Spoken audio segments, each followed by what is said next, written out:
Monique Kitts appeared to have it all. A thriving daycare center. She had about 30, 40 kids. A successful husband. Corey made $80,000 to $100,000 a year. A beautiful home.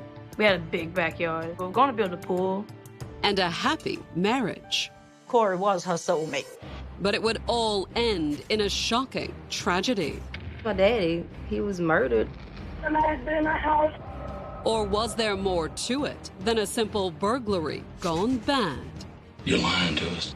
Go inside the investigation. Family or friends, that's who you're going to look at first. And hear a family's pain. That was the worst, to see my child in handcuffs. They taken her from me just like they took him. As the investigators try to determine who's telling the truth. Somebody wanted somebody dead. And who's telling lies. I had no reason to kill my husband. It's my world. Addis, Louisiana, July 9th, 2010. It was a lazy summer afternoon in River Landing, an upscale neighborhood in this quiet town of 2,500, just across the Mississippi from Baton Rouge. River Landing was a new subdivision, just a really nice area. You had some pretty well-educated people who had real good jobs that lived in that neighborhood. But no neighborhood is immune to crime, no matter how upscale. 911, where's your emergency, ma'am? I don't know. My husband is in the bed. There's blood coming out his ear. The caller was 41-year-old Monique Kitts. She told the dispatcher that she'd just come home with her 2 children, her 18-year-old daughter, Dory, and 11-year-old Corey Jr. Dory opened the door, and she saw that the glass, it was broken, like someone had smashed it on the ground. It was like somebody's been in my house. We're all screaming and crying. Me and my brother and my mom, holding on to each other, just screaming and crying. Ma'am, is the offender still on the scene? Ma'am. Afraid that the intruder might still be in the house, Addis police and West Baton Rouge Parish deputies rushed to the scene. Once we entered the house, there was stuff all over the floor, furniture knocked over. It was a real mess. And when the responding officers reached the master bedroom at the rear of the main floor. I poked my head in the door, see Mr. Kitts on the bed, obviously deceased. Corey Kitts Sr. had been shot 3 times. One was in the ear, one in the cheek, and one in the neck area. With Corey dead and unsure if his killer was still on the premises. I grabbed Mrs. Kitts and the children to get them out of that house. And while police and deputies searched the house, no one was discovered. Monique and her children struggled to process what they just witnessed. It was horrible. It's my daddy. He was murdered. I just immediately cried. I didn't fully wrap my head around it. And no one was more overcome with grief than Monique. She was just screaming. She ends up collapsing on the ground. She's like, what am I gonna do now? Without Corey, what I'm gonna do? But was that a grief-stricken widow's honest question? Or did Monique already know the answer?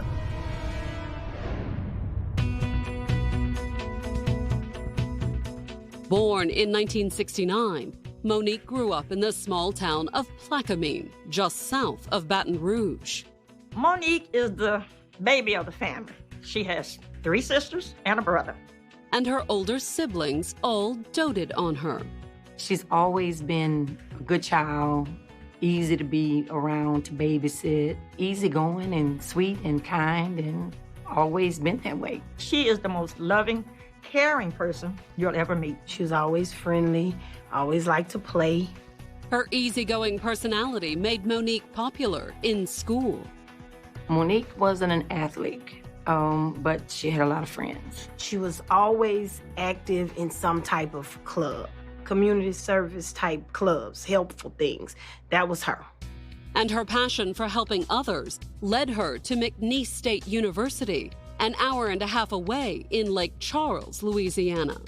She always wanted to do something with children. So it was early childhood courses that she took to be an educator. But after 2.5 years away from home, Monique dropped out. college life wasn't really her thing, so she came back home. Monique moved in with her sister and got a job at a local Walmart, which is where she met Corey Kitts. Like Monique, Corey was born in 1969 and was a native of Plaquemine. Corey Kitts was a very outgoing person. Everybody liked Corey Kitts. My dad played in the band. He loved to play the drums. That's like his main thing that he loved to do. He liked music a lot. Same as Monique, Corey went on to college, but dropped out after a few years and came home to Plaquemine. And by 1991, he was working at a local store and had a daughter, Courtney. We were all from the same area. However, the relationship between Corey and Courtney's mother didn't last. So when 21-year-old Monique came along, he was single. They were co-workers, and they started dating. And it wasn't long before she brought him home to meet the family. He was silly. He joked a lot. He made her smile. But no one smiled more around Corey than Monique. She don't have eyes for nobody but Corey. She said, Mama, he is the nicest guy. Within months, they were inseparable. I do believe Corey was her soulmate. She loved him 100%. And in November of 1991, Monique gave birth to a daughter, Dory. They called Dory a Walmart baby because they were both working at Walmart. After Dory was born, Monique and Corey got married. And soon, 24-year-old Monique left Walmart. Monique went back to what she always dreamed of doing. Monique started working at the daycare center her sister owned. She's creative, she likes making crafts, and she loves kids. And by the mid-1990s, she had opened her own daycare center, one that proved to be an immediate hit. She was very well liked. She was very helpful with all her parents. She would go above and beyond for her parents and the children. She was someone that helped people. You know, there were many parents who maybe they couldn't afford the daycare, or maybe they couldn't pay all the money up front, and she would let their children come there. And by the start of the new millennium, the business had grown so much that Monique had to move to a new, larger location. She had about 30, 40 kids from 6 weeks to about 5 years old. And one of those kids was Monique and Corey's son, Corey Jr. Born in 1999, he basically grew up in his mother's daycare. It was fun with all the little kids there, the kids that would come off from school. Meanwhile, Corey's career was taking off too. In 2000, he landed a job at the chemical plant in Addis, just across the river from Baton Rouge. Corey Kitts was a process technician, really sought after position. One that paid good money too. Corey probably made $80,000 to $100,000 a year. The couple had come a long way from their humble beginnings at Walmart. And between his job and Monique's booming business, in 2006, the couple could even afford to build a new home in the upscale Addis subdivision of River Landing. It was their dream home. It was Monique and Corey's dream home. And together, they seemed to love every minute of it. It was really fun for them to pick out stuff and argue over what door, what window. The finished product was everything they could ask for. An open plan, really high ceilings and a lot of windows. A beautiful home. Me and my brother's room was upstairs. We both had our own bathroom. We had a big backyard. We had a deck back there. We were going to build a pool. But the pool would never be built because on July 9th, 2010, Monique and her children came home for lunch and found that the family's dream home had become a nightmare. Coming up, the investigators get a lead on the killer. I saw like a metallic silver vehicle. But they also start wondering if it was really a random break-in. It's like somebody watching.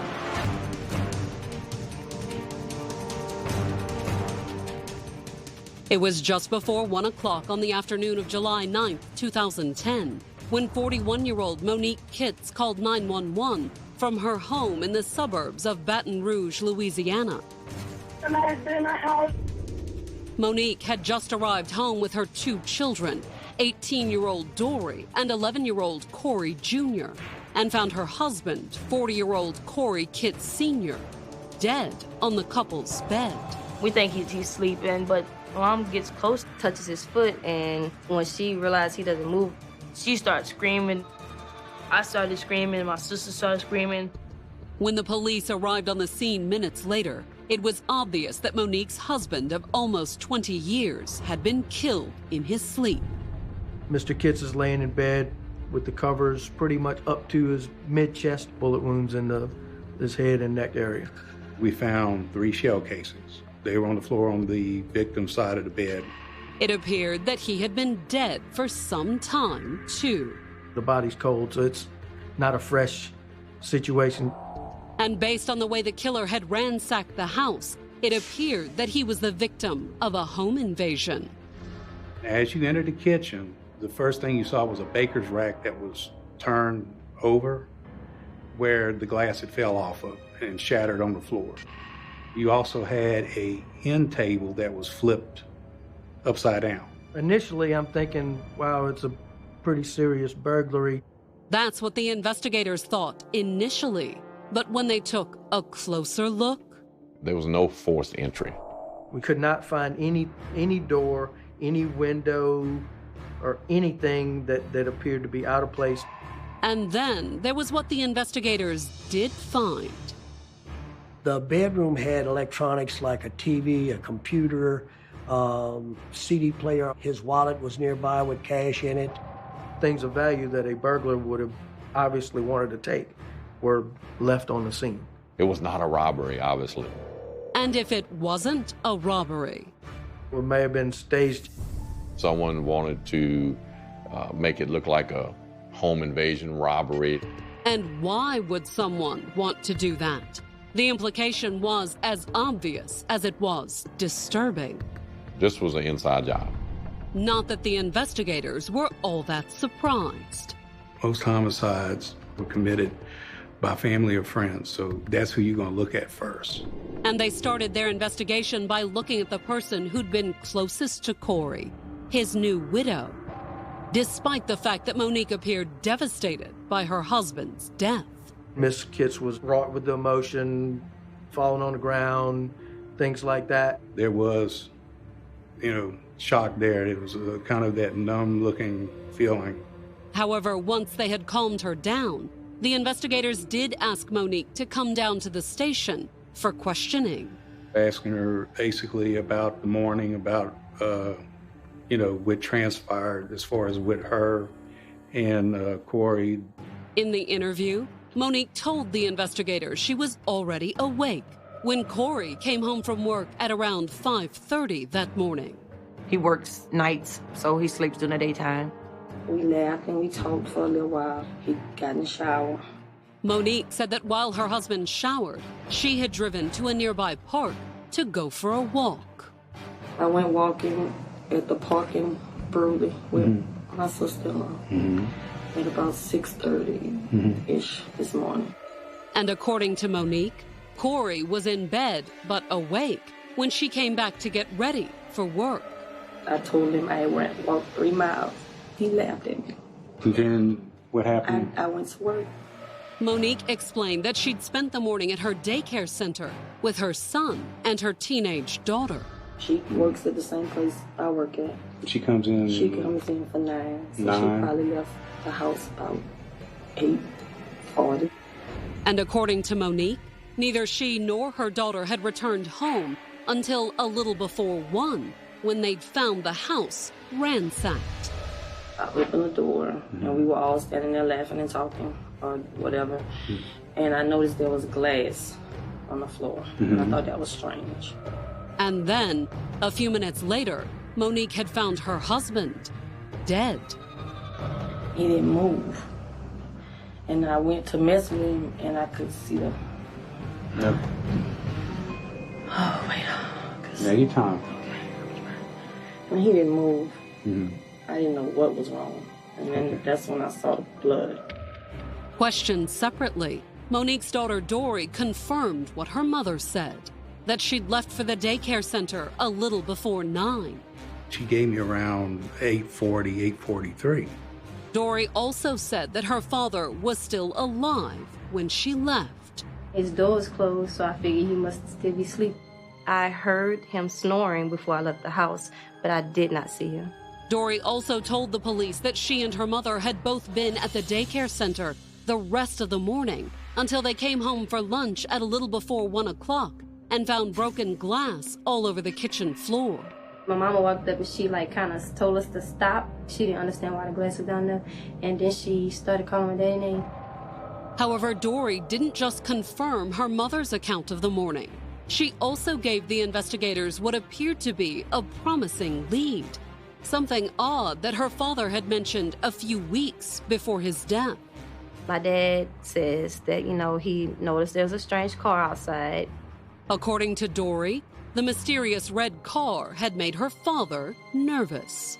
She said it was parked across at the empty lot and that he warned us to be careful. Not that his daughter had taken the warning seriously.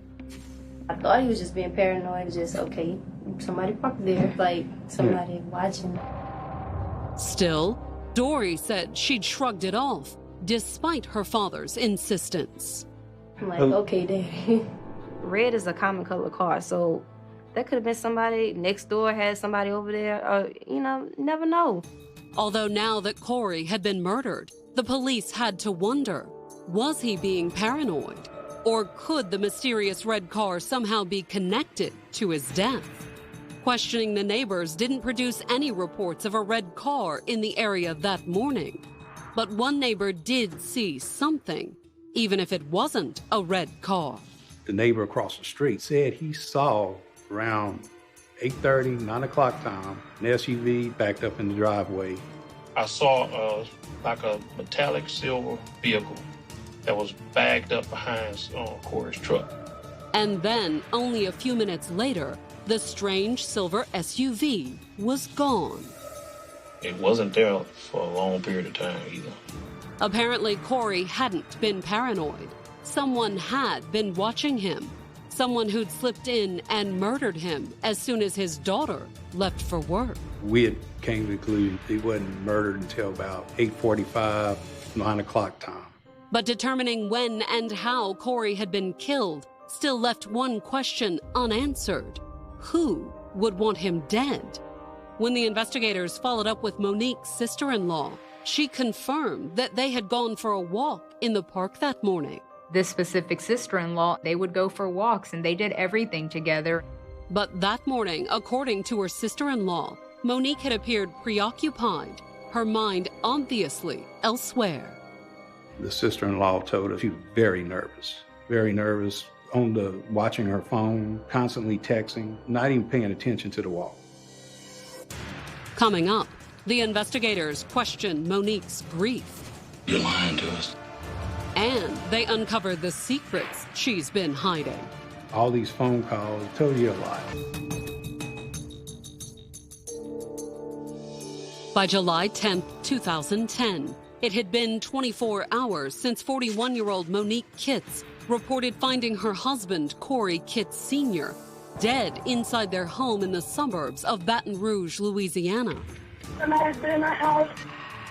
That's what Monique said, but the police had their doubts. Their theory was that someone staged this in order to make it look like a home invasion or robbery, rather than just a murder. And the investigators also had what appeared to be two significant leads.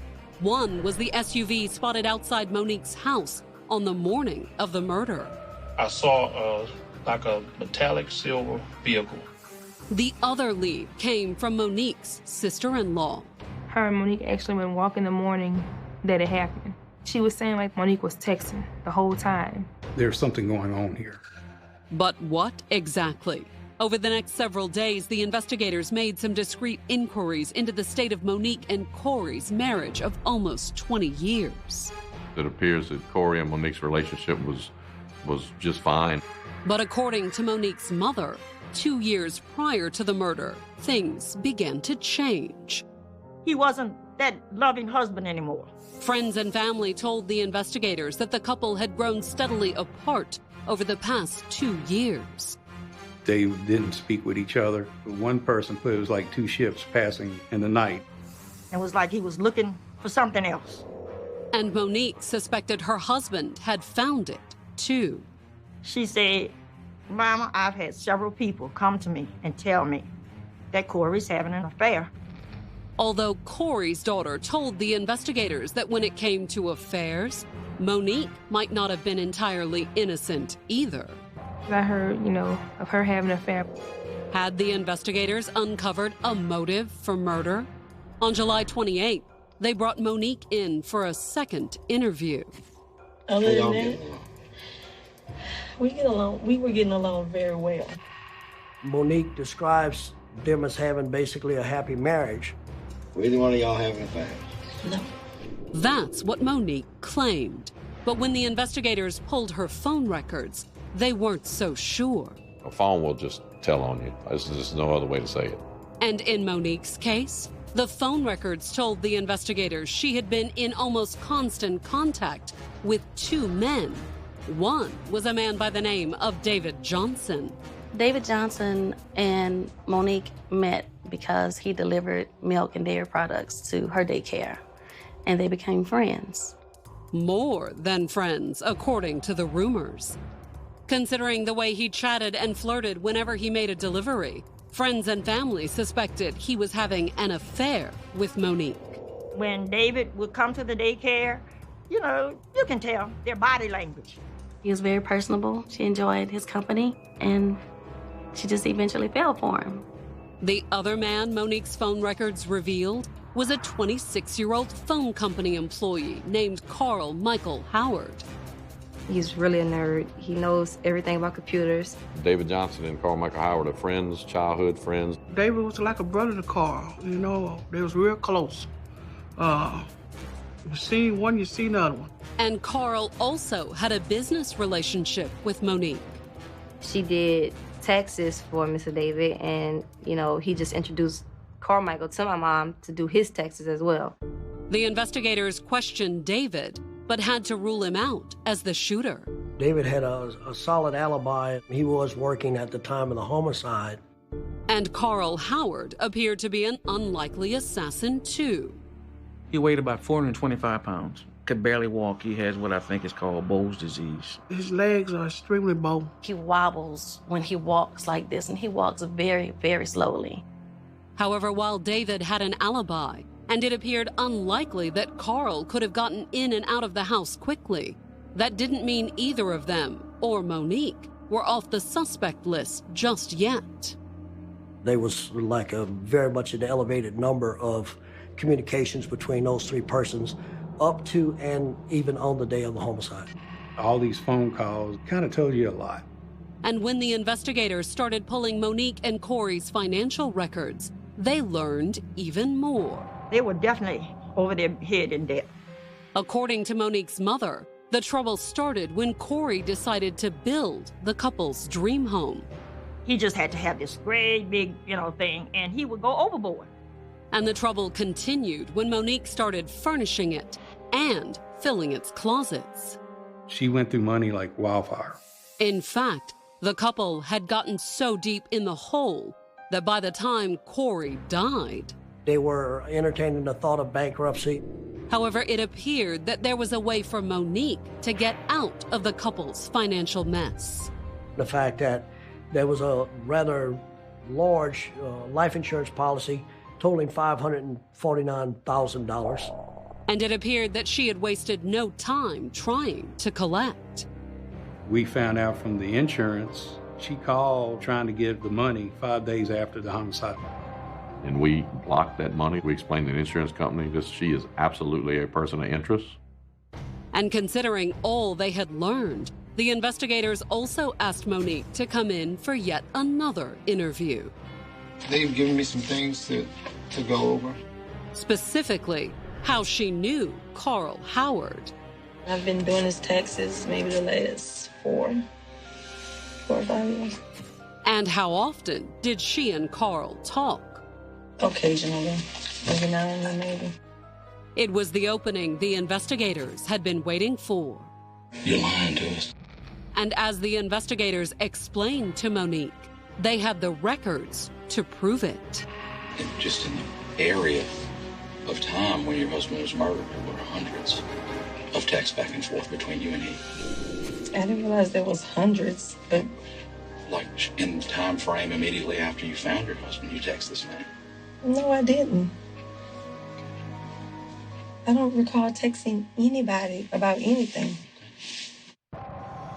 Although when pressed, Monique did admit that she'd spoken to Carl on the morning of July 9th, immediately prior to her husband's murder.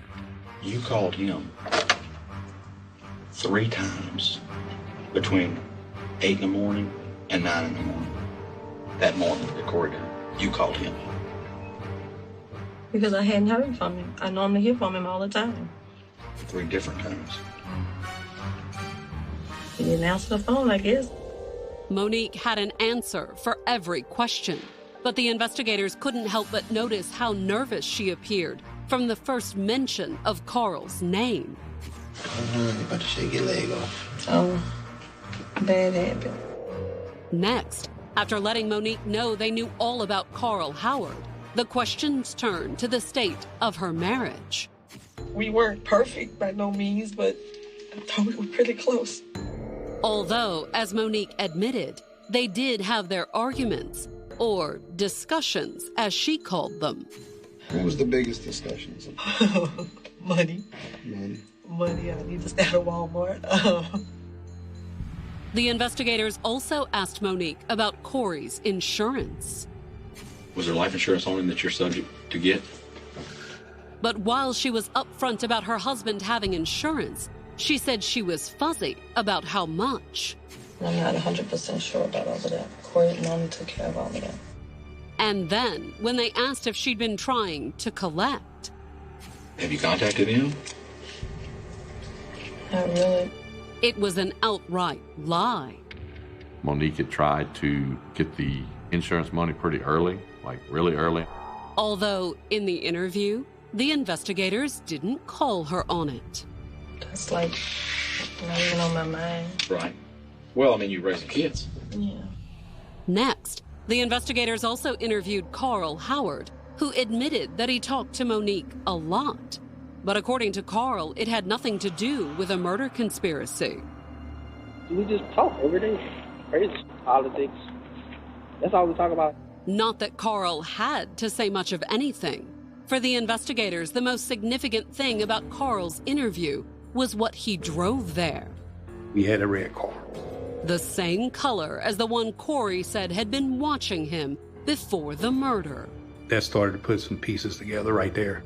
And when the investigators pulled Carl Howard's phone records, a new name popped up.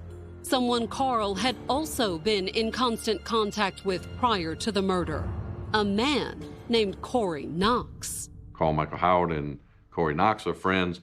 The fact that he'd been talking to Carl at around the time of the murder wasn't the only thing about Corey Knox that made the investigators suspicious. He also had an extensive criminal record. He had a record of narcotics and of shooting someone. Corey Knox is basically a thug. More likely a profile of a shooter versus Carl Howard. A theory that was further confirmed when the investigators mapped out the towers Carl Howard's calls had pinged off of on the morning of the murder. In the early morning hours of July the 9th, the day that Corey was murdered, Carl Howard had traveled to the area of North Baton Rouge where Corey Knox resided. Although from there, the trail had gone suddenly, suspiciously cold. Carl Michael works for the phone company. He knows that we can track cell phone towers. So the phones go off. Not that it mattered as far as the investigators were concerned. Thanks to the silver SUV that neighbors had spotted outside Monique and Corey's house that morning, the investigators were pretty sure where the two men had gone. The vehicle that morning matched Corey Knox's mother's vehicle. But while they had a motive, a likely shooter, and what they believed to be clear evidence of a murder conspiracy, the phone records were very strong. the authorities hesitated to make an arrest. This was a tough case, mostly a lot of circumstantial evidence. But by January of 2013, 2.5 years after Corey's murder, the authorities had to accept that the case against Monique was as strong as it would ever be. And on January 31st, the West Baton Rouge Parish DA's office announced that it was prepared to seek an indictment against Monique and the rest of the alleged conspirators. We went with what evidence we could get. The announcement caught Monique's family completely by surprise. It just came on the news that, there were 4 suspects in my dad's case, and it was those 3 guys and my mom. I called Monique. I said, they're coming to get you. Coming up, the authorities take Monique into custody. I had no reason to kill my husband. It's my world. And someone finally cracks. I was asked if I wanted to make some money. At the end of January 2013, it had been 2.5 years since Corey Kitts, Monique's husband, had been murdered in their home outside Baton Rouge, Louisiana. We thought, it was a cold case. We thought it wouldn't get solved because there was really no physical evidence. But then, on January 31st, the West Baton Rouge Parish authorities made a stunning announcement. They were prepared to charge 4 people: David Johnson, Carl Howard, Corey Knox, and Monique. None of this could happen without her. She was the mastermind. When everything did break and they said, we was going after these people, I was shocked. But while Corey's daughter was shocked, at least one of the alleged co-conspirators was scared. On March 12th, the day before the prosecutors were scheduled to take the case to the grand jury for indictments, David Johnson contacted the authorities and asked about cutting a deal. The nail in the coffin is the interview with David Johnson the night before grand jury, because that clicks it all together. First, David admitted that he had been having an affair with Monique almost from the moment he met her in 2006. We kind of exchanged numbers, and I asked her, was it for business or pleasure? And her answer was? She was like, you decide. Maybe a week later, I was at her daycare. 2 weeks later, and I ended up kissing her at the daycare. And according to David, their sexual trysts continued for the next 4 years. A lot of times she would go get like a motel or in the car. And on one occasion, in Monique and Corey's dream home. When was that? Like right after they finished building it. David said that as the affair heated up, it wasn't long before Monique started imagining life without her husband. I remember her joking about it like I wish he was dead. And according to David, it wasn't long before she went past joking. Because he wasn't into it. He was not going to do it. He wasn't a murderer. However, that didn't mean he was entirely innocent. I was like, well, yeah, I know somebody.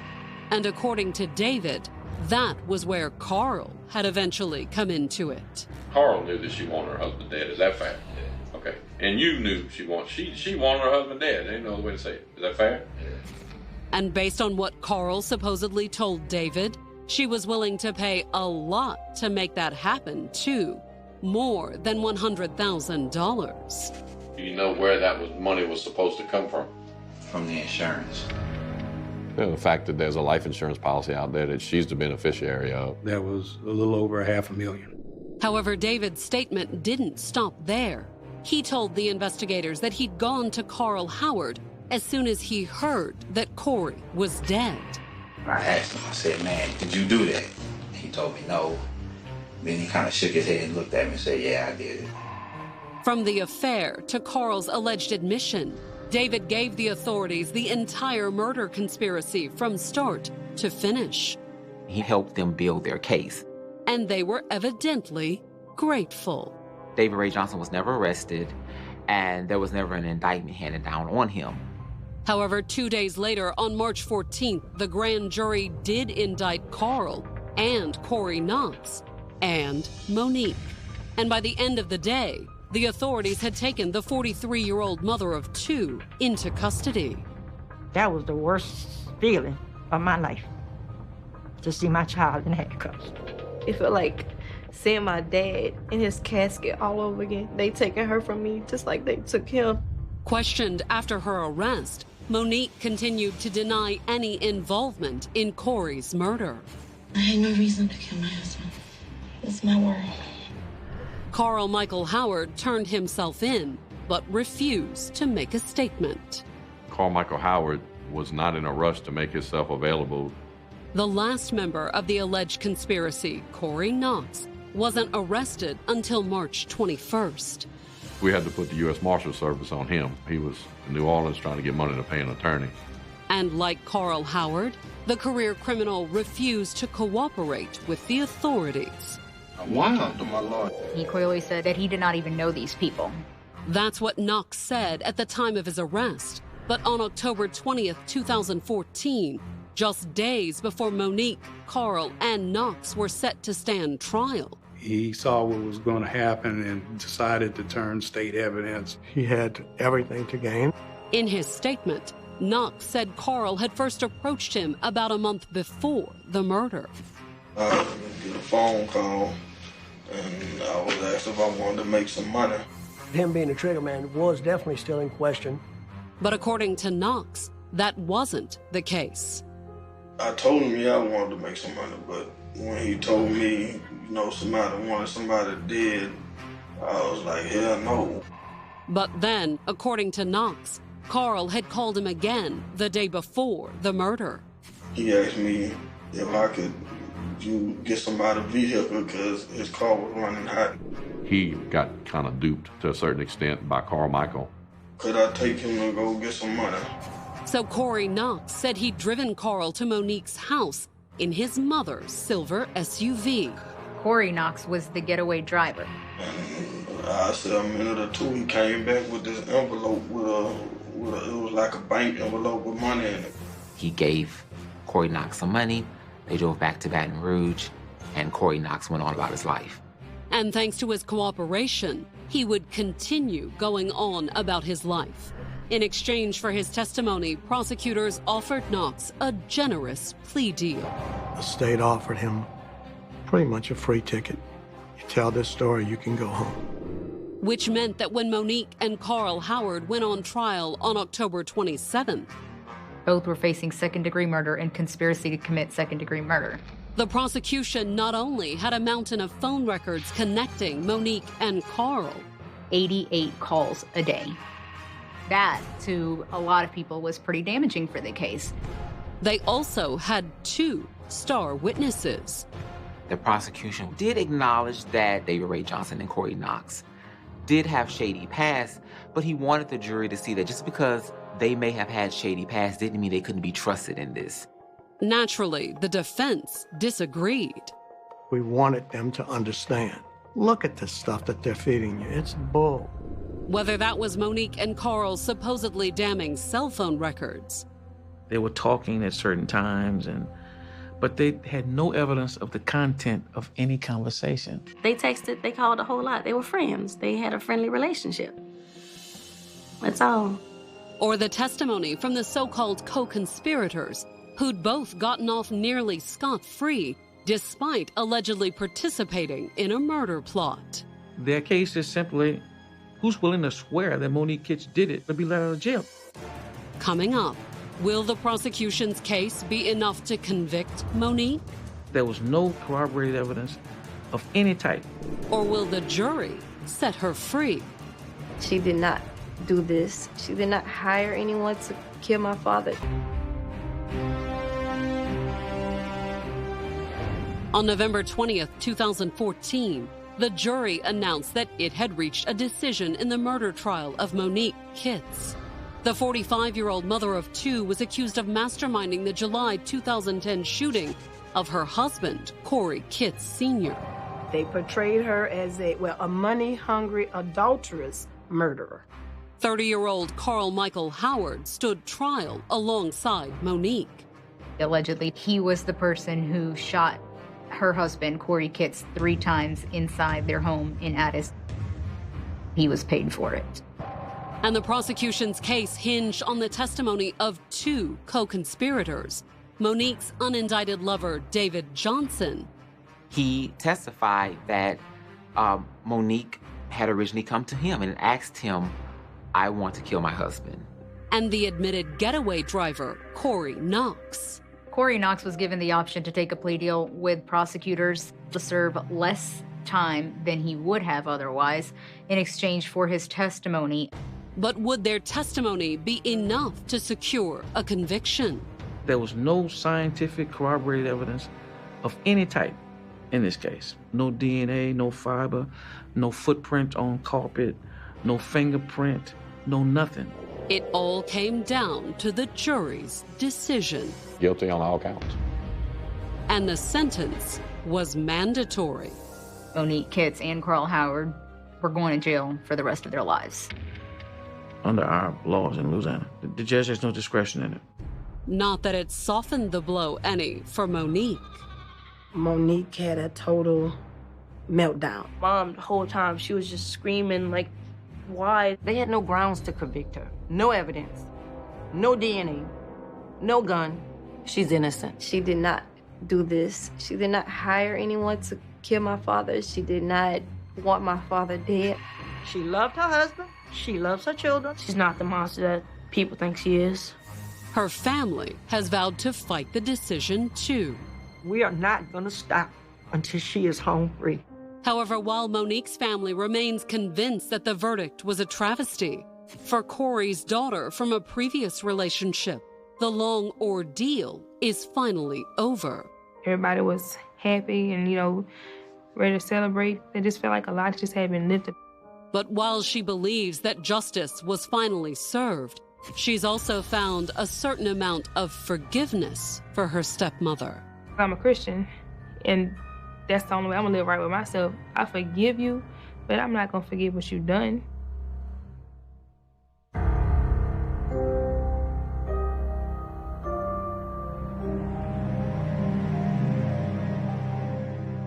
In the summer of 1945, Chicago stood at the edge of a new era. World War II had finally come to an end, and across the United States, millions of people were trying to reclaim the ordinary lives that had been interrupted by years of uncertainty. Soldiers returned home to reunite with their families. Factories that had once produced wartime equipment slowly shifted back towards civilian needs. Newspapers that had spent years dominated by headlines from Europe and the Pacific now began filling their front pages with stories of rebuilding, prosperity, and hope. Like countless other American cities, Chicago wanted to believe that the darkest days were behind it. But beneath that optimism, another reality was beginning to emerge. Chicago was already one of the nation's largest and busiest cities, home to roughly 3.5 million people. Its crowded neighborhoods, aging apartment buildings, and growing population also brought familiar urban problems. Theft, burglary, and violent crime remained persistent concerns for local law enforcement. Detectives worked under constant pressure to solve serious offenses while trying to keep pace with a city that seemed to grow more complex every year. Few could have imagined that within the span of just 7 months, Chicago would become the center of one of the most infamous murder investigations in American history. The crimes would shock not only Illinois, but the entire country. More importantly, they would leave behind a mystery that would continue to divide investigators, historians, legal experts, and true crime researchers for decades. The story would eventually become known by a name that still carries an unsettling weight nearly 80 years later: the Lipstick Killer. It is a name that immediately evokes one haunting image. At one crime scene, someone had written a chilling message on a wall using lipstick. The words appeared almost like a desperate confession, yet at the same time they seemed strangely theatrical, as though they had been placed there to ensure they would never be forgotten. The message read, "For heaven's sake, catch me before I kill more. I cannot control myself."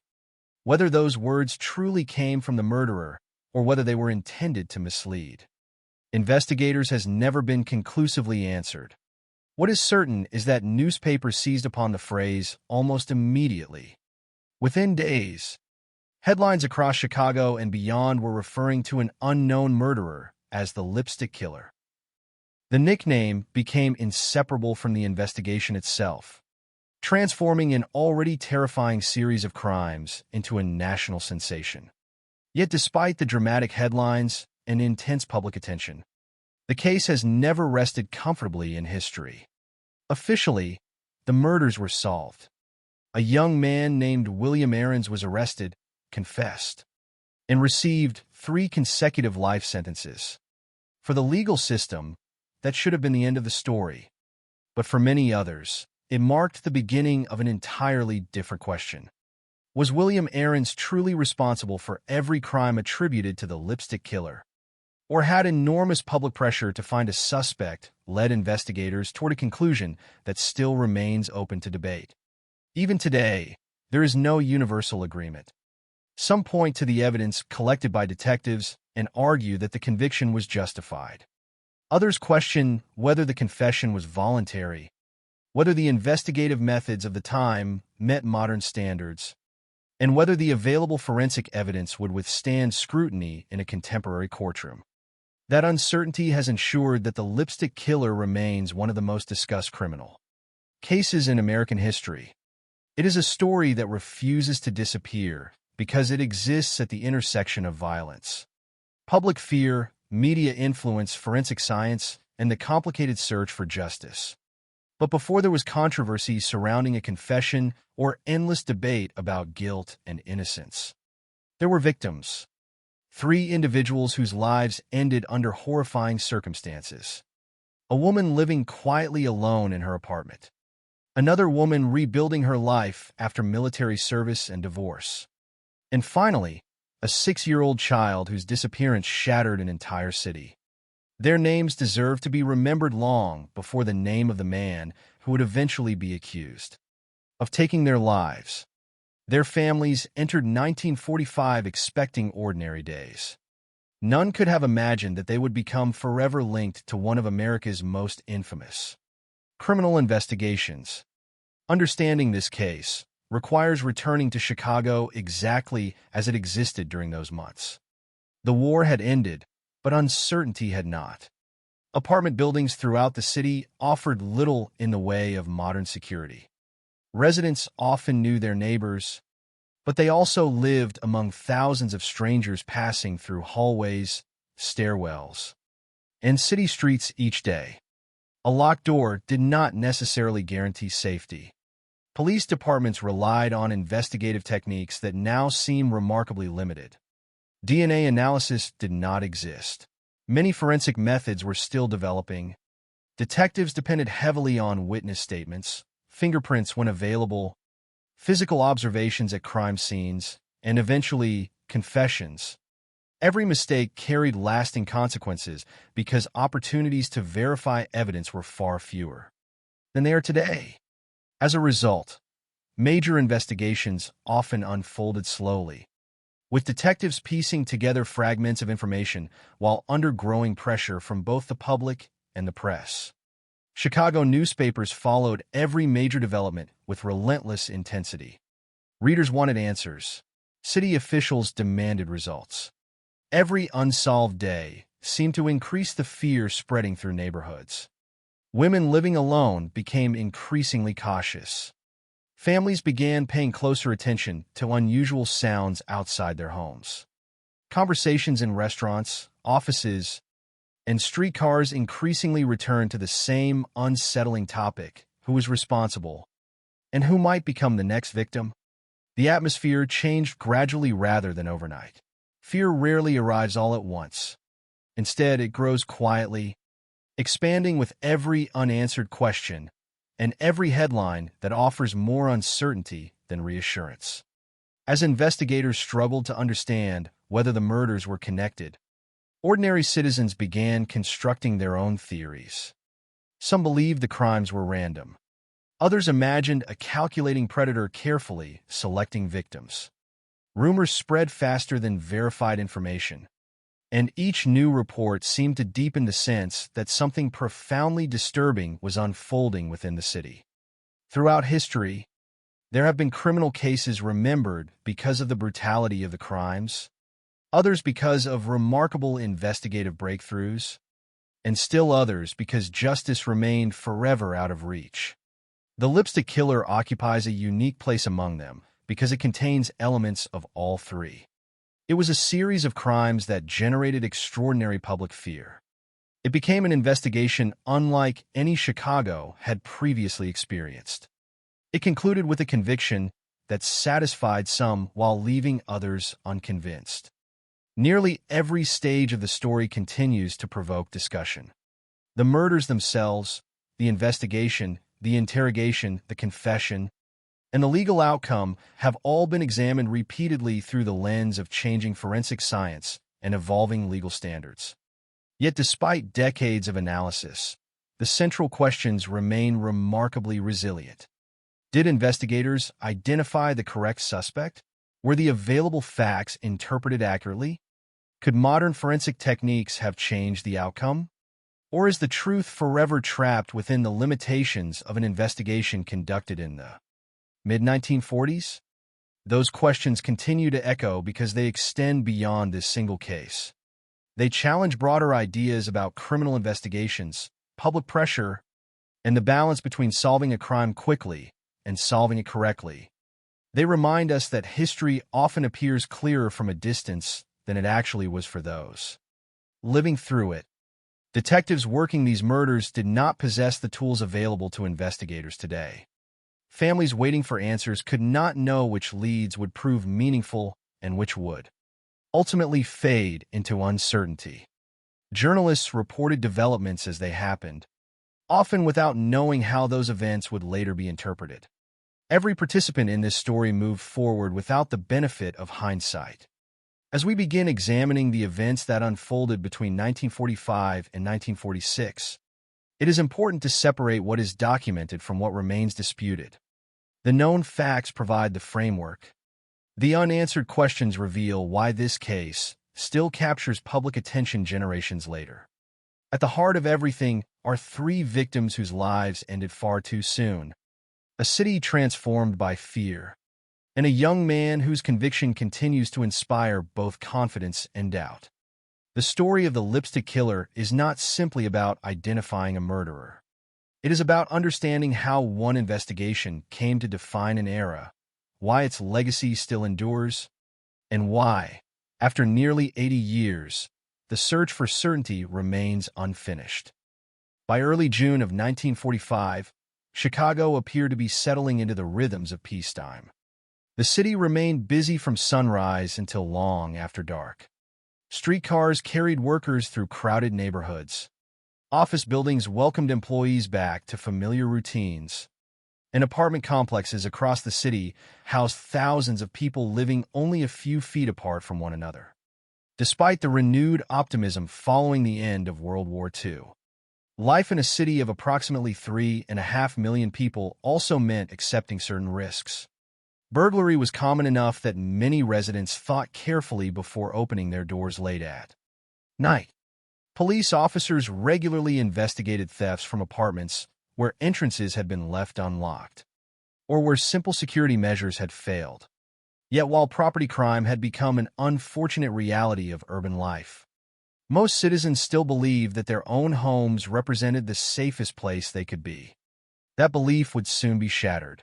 One of those residents was 43-year-old Josephine Ross. Ross worked as an office employee and lived alone in an apartment on Chicago's North Side. By all available accounts, she led a quiet and ordinary life.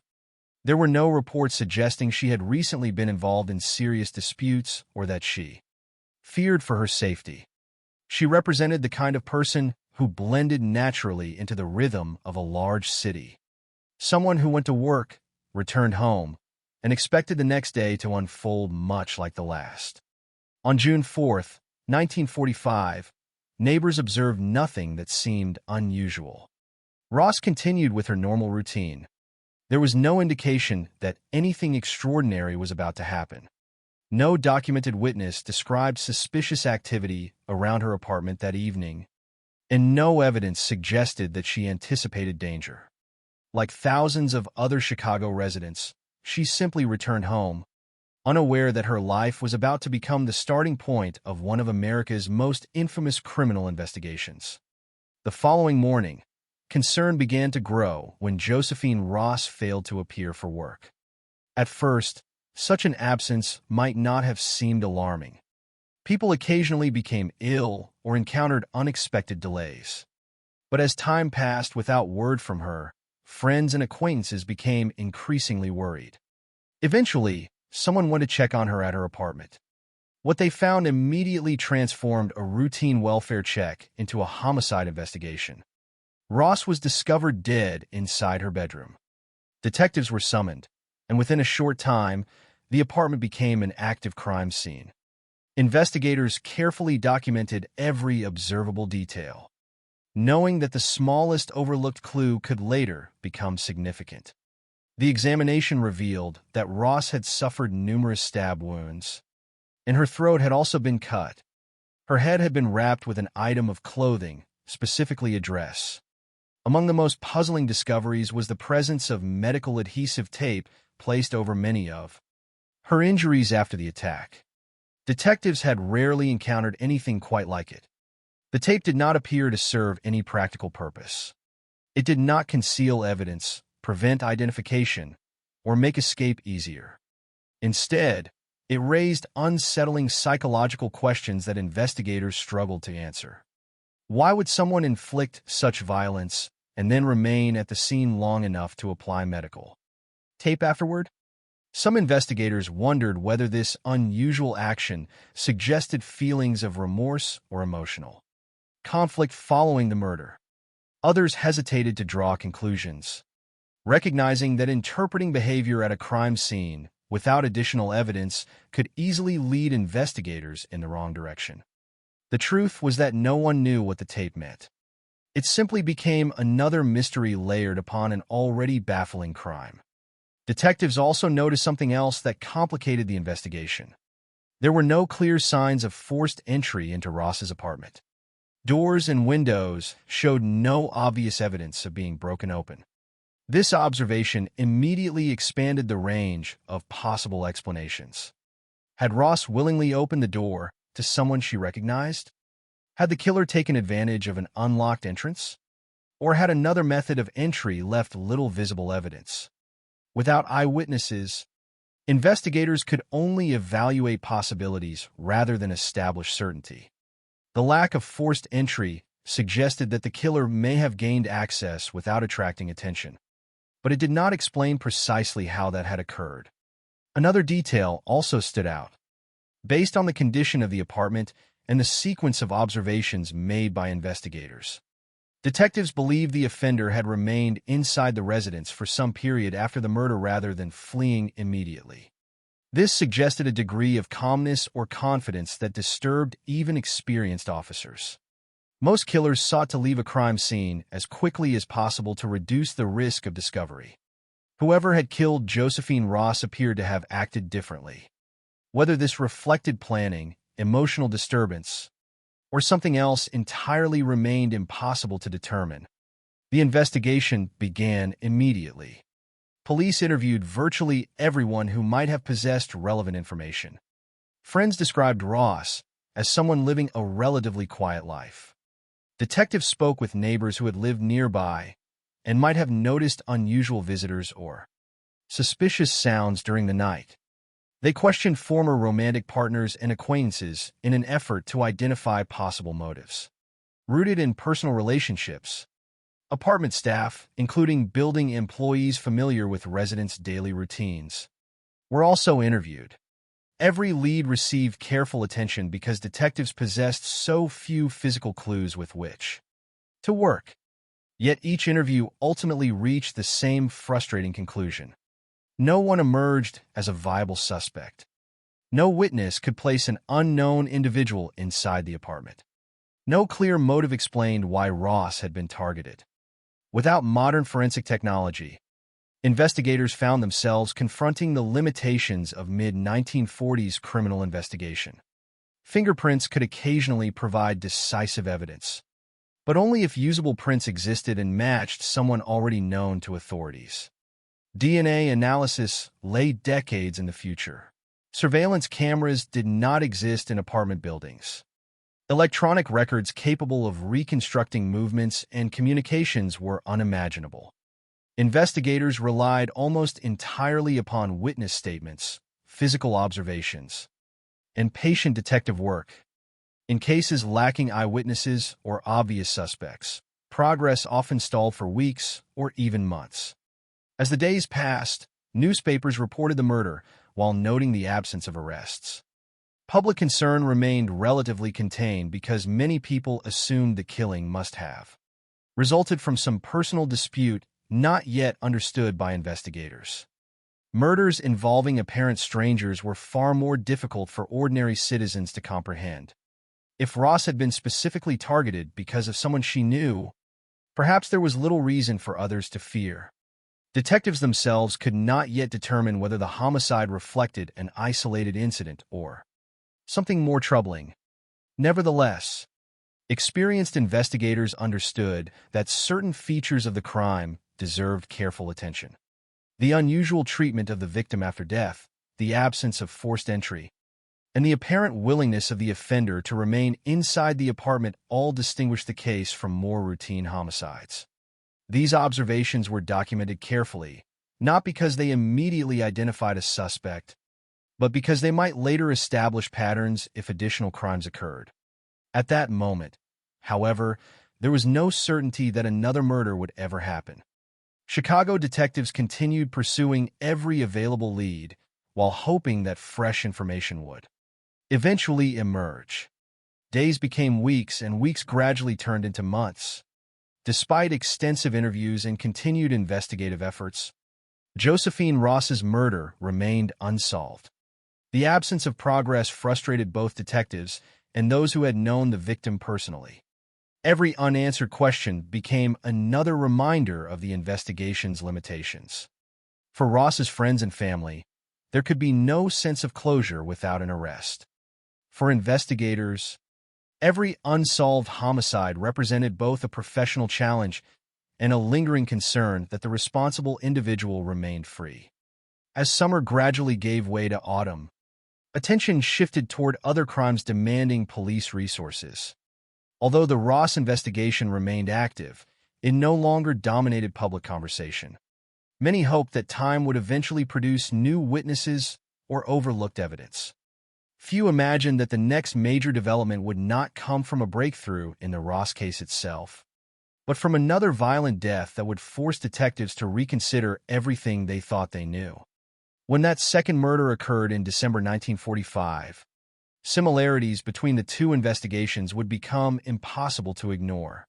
What had once appeared to be a single unexplained homicide would begin evolving into something far more frightening. Detectives would no longer be asking only who had killed Josephine Ross. They would begin asking whether Chicago was confronting a serial murderer moving silently through the city, leaving behind victims connected by patterns that no one had recognized until it was already too late. 6 months passed after the murder of Josephine Ross, yet the investigation produced no arrest and no clear explanation. Detectives continued reviewing witness statements, following leads that gradually dissolved into dead ends, and revisiting evidence collected from the apartment. Every possible connection was examined, but none proved strong enough to identify a suspect.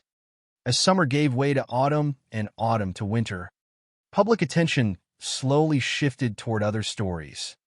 Although Ross's murder remained officially unsolved, many residents hoped it had been an isolated act of violence, an extraordinary tragedy that would never be repeated. That hope disappeared in December 1945. On December 10th, another homicide shook Chicago, and almost immediately investigators recognized disturbing similarities that forced them to reconsider the earlier case. The victim was 33-year-old Frances Brown. Brown had served in the military during World War II and was now living alone following her divorce. Like Josephine Ross, she occupied an apartment in Chicago and appeared to be rebuilding an ordinary life after years shaped by war and personal change. There was no public indication that she considered herself in danger. Friends described nothing unusual about the period leading up to her death. According to the documented timeline, Brown spent the evening before the murder with friends before returning home. It was an evening that appeared entirely routine. There were no recorded reports that she believed someone had been following her, no documented arguments, and no evidence that she anticipated any immediate threat. Like countless city residents returning home after visiting friends, she likely expected that the following morning would begin like any other. Instead, concern arose when Brown failed to appear as expected. As had happened months earlier in the Ross investigation, people who knew her eventually went to check on her apartment. Their discovery transformed another ordinary day into the beginning of an even more alarming murder. Investigation. Detectives arriving at the apartment encountered a crime scene that immediately demanded comparison. With the Ross case, Brown had been fatally attacked inside her residence. Investigators documented that she had suffered a gunshot wound to the head and multiple stab wounds. A bread knife remained at the scene, just as they had observed during the Ross investigation. Detectives noticed unusual details that seemed inconsistent with the behavior expected from an offender attempting to escape quickly.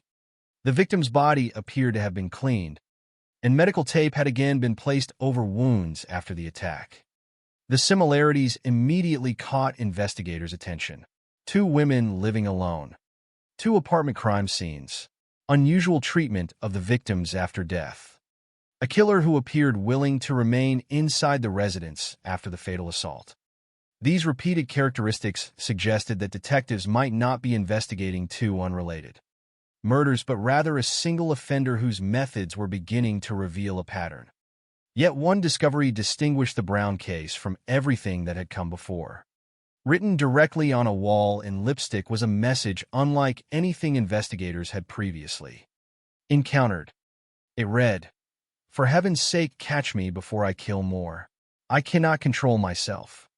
Those 16 words instantly transformed the investigation. Detectives faced an immediate question that would never receive a definitive answer. Had the murderer actually written the message? Or had someone deliberately created a false clue intended to mislead investigators? At the time, there was no way to determine the answer with certainty. The statement appeared to resemble a confession, expressing both a plea for capture and an inability to stop killing. Yet experienced investigators understood that crime scenes could contain deliberate attempts to manipulate police. A written message might reflect genuine emotion, calculated deception, or something else entirely. Without additional evidence, its true meaning remained uncertain. Regardless of its authenticity, the impact of the message extended far beyond the apartment walls. Newspapers quickly reported its existence, and before long, journalists introduced a nickname that would become permanently attached to the case. The unknown murderer became known as the Lipstick Killer. It was a name that immediately captured public imagination. Unlike technical police terminology or anonymous descriptions of an unidentified suspect, the nickname condensed the entire mystery into a single unforgettable phrase. Across Chicago, headlines repeated the words until they became inseparable from the investigation itself. The media attention surrounding the case intensified dramatically. The murder of Josephine Ross had generated concern, but the Brown investigation elevated that concern into widespread fear.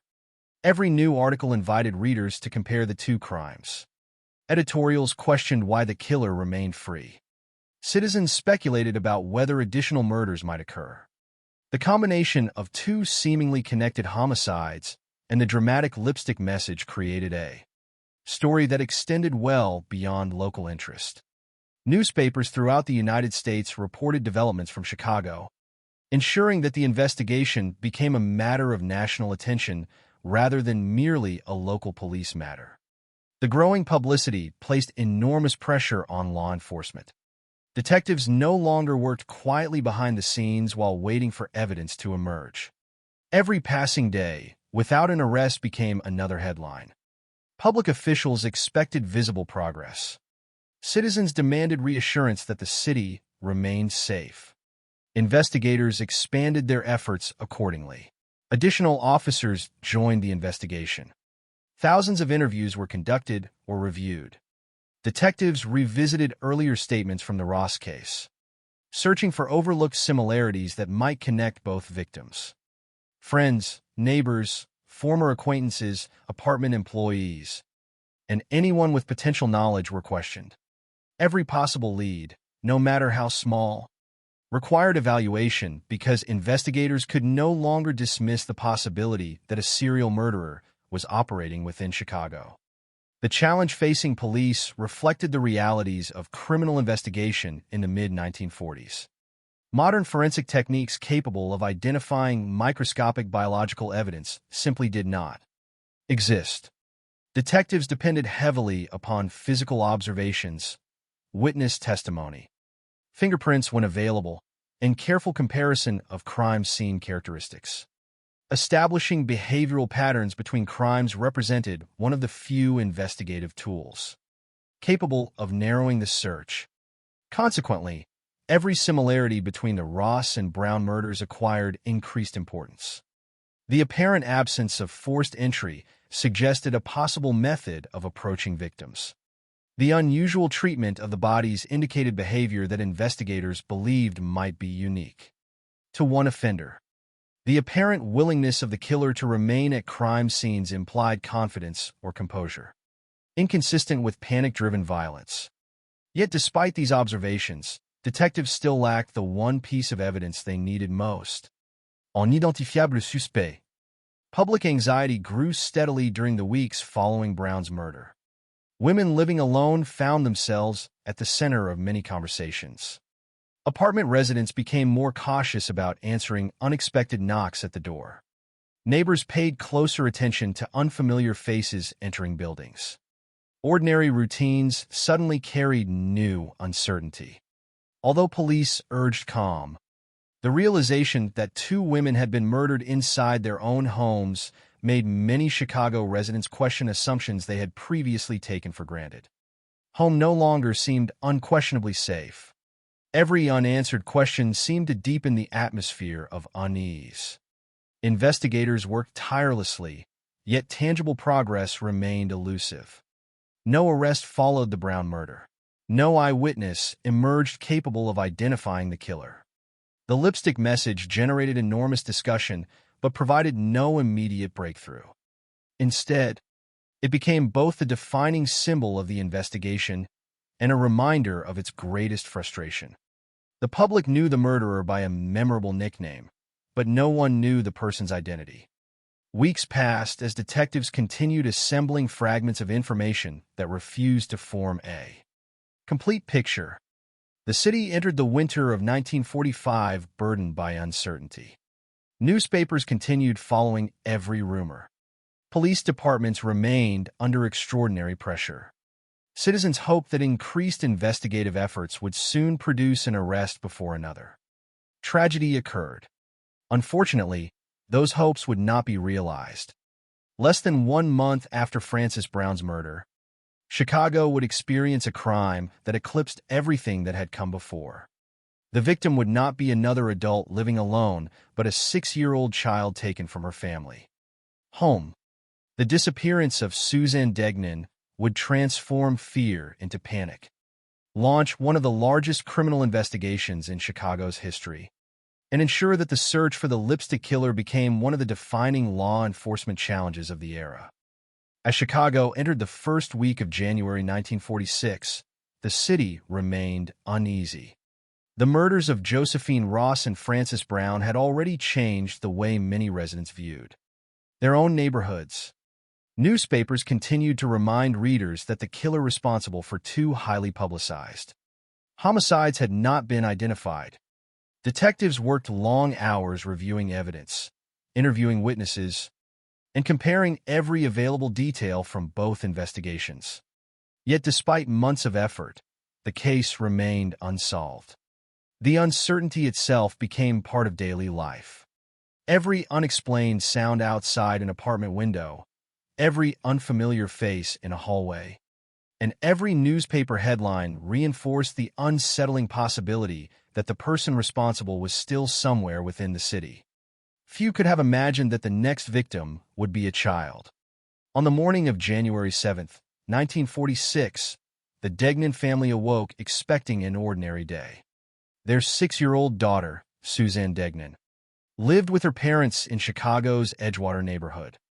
Nothing in the available record suggested that the family believed they were in danger or that they had reason to expect an attack. Like countless other families throughout the city, they had begun a new year hoping for peace after months of disturbing news. Instead, they would soon become the center of one of the most devastating criminal investigations in American history. When Suzanne's parents realized something was wrong, the situation immediately appeared extraordinary. Their daughter was gone. Investigators later documented that a window had been left open, an observation that quickly became one of the earliest pieces of physical evidence in the case. Equally alarming was the discovery of a ransom note demanding $20,000 in exchange for the child's safe return. At first glance, detectives believed they were dealing with a kidnapping motivated by financial gain. Such cases demanded immediate action because every passing hour could determine whether a victim might still be rescued safely. Police responded without delay. The kidnapping immediately became a priority investigation. Officers gathered at the family home while detectives began documenting every available piece of evidence. The ransom demand appeared to provide a clear direction.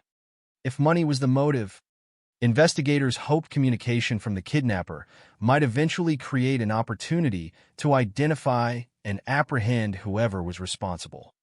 Every decision during those early hours reflected the assumption that Suzanne was still alive. Time mattered. Procedures focused on locating the missing child as quickly as possible. Family members endured the unimaginable uncertainty of not knowing where their daughter had been taken or whether she might still be returned safely. For investigators, optimism remained possible during the earliest stages because kidnappings for ransom, while rare, at least carried the possibility of negotiation. That hope would disappear with devastating speed.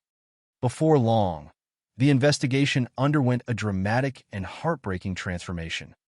Instead of searching solely for a kidnapped child, detectives found themselves confronting evidence that completely altered the nature of the case. Suzanne Degnan had not survived. Investigators determined that she had been strangled before her body was later dismembered. Different parts of her remains were recovered from multiple locations, including nearby sewer systems and drainage areas. The recovery process itself became extraordinarily difficult because detectives were forced to search several separate locations while attempting to reconstruct what had happened. Each discovery deepened the tragedy for Suzanne's family while adding further complexity to an already overwhelming investigation. Medical examination introduced another deeply troubling element. According to documented findings available at the time, investigators believed that the dismemberment had been carried out with considerable precision. Some physicians who examined the evidence suggested that the individual responsible may have possessed knowledge of anatomy or, at the very least, demonstrated significant skill in handling a knife. Importantly, this observation did not identify a suspect or establish any specific profession. Rather, it reflected the opinions of medical experts attempting to interpret what they had observed. Nevertheless, those assessments influenced investigative thinking because they suggested that detectives might be searching for someone with abilities extending beyond those of an ordinary offender. News of Suzanne Degnan's death spread across Chicago with extraordinary speed. The emotional impact differed profoundly from the earlier murders. Josephine Ross and Frances Brown had both been adults living independently. Suzanne was only 6 years old. The loss of a child resonated with families throughout the city in a way that few crimes ever had. Parents imagined their own children. Schools discussed additional precautions. Neighborhood conversations shifted almost entirely toward concerns about safety. What had previously been fear now became widespread panic. Mothers and fathers who had once allowed children to walk short distances alone began accompanying them everywhere. Families organized schedules so that children would never travel without supervision. The routines of ordinary life changed almost overnight. Schools responded by strengthening protective measures wherever possible. Although educational institutions of the mid-1940s lacked the sophisticated security systems common today, administrators recognized the public's growing anxiety. Parents demanded reassurance that children would remain safe while attending school. Teachers and school staff found themselves addressing fears that extended far beyond the classroom. The psychological impact of Suzanne's murder reached nearly every corner of Chicago. Newspapers captured the atmosphere by referring to the investigation as the crime of the century. The phrase reflected not only the horrifying nature of the offense, but also the unprecedented public attention surrounding it. Readers followed every reported development. Radio broadcasts discussed the investigation extensively. City officials faced mounting pressure to produce results. The search for the individual responsible became one of the highest priorities for Chicago law enforcement. Detectives now confronted an investigation unlike anything they had previously experienced. The similarities between the earlier murders and the Degnan case could no longer be ignored. 3 victims had now lost their lives within approximately 7 months.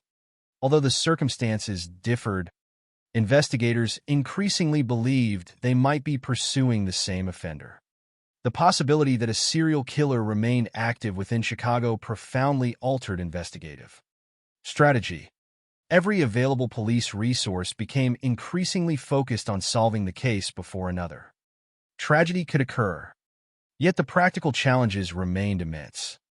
The technological limitations of 1946 meant that investigators still relied primarily upon physical evidence. Witness testimony, fingerprints when available, and patient investigative work. DNA testing did not exist. Computer databases capable of rapidly comparing evidence across jurisdictions were unimaginable. Communication between agencies depended largely upon paperwork, telephone calls, and personal coordination. Every lead required significant manual effort. Every interview consumed valuable time. Detectives recognized that identifying the offender would require persistence as much as scientific analysis. Public pressure continued intensifying with every passing day.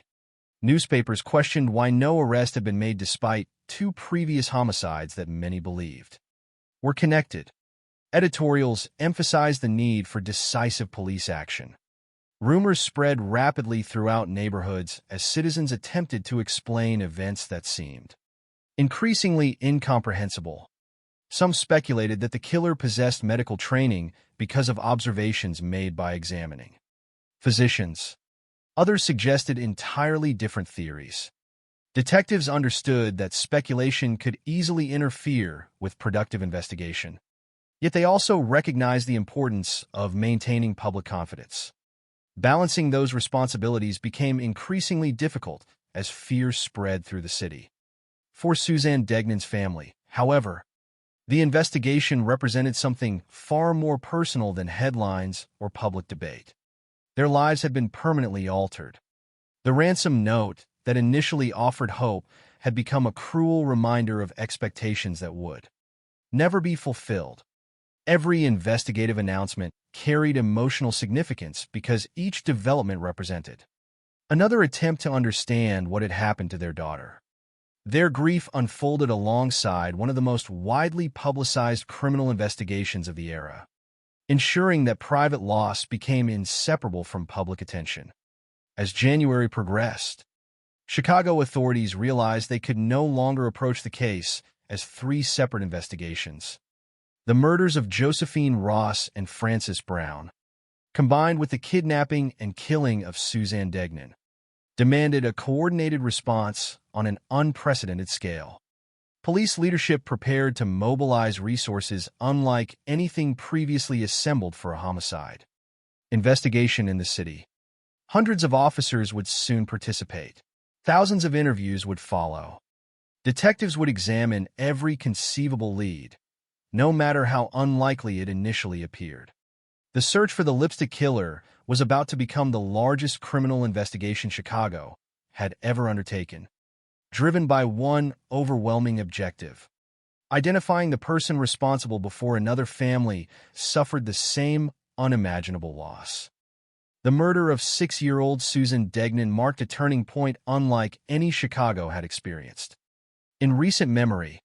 Until January 1946, investigators had struggled to determine whether the deaths of Josephine Ross and Frances Brown represented isolated tragedies or the work of a single offender. After Suzanne's kidnapping and murder, those uncertainties could no longer justify a limited response. Whether every case was connected or not, the city now faced 3 devastating crimes within approximately 7 months, and public confidence in law enforcement was rapidly eroding. Newspapers published daily updates. Civic leaders demanded answers. Parents wanted reassurance that their children could once again play outside without fear. Every day that passed without an arrest seemed to deepen the belief that whoever was responsible remained free to strike again. Chicago authorities responded by organizing what was, at the time, one of the largest criminal investigations in the city's history.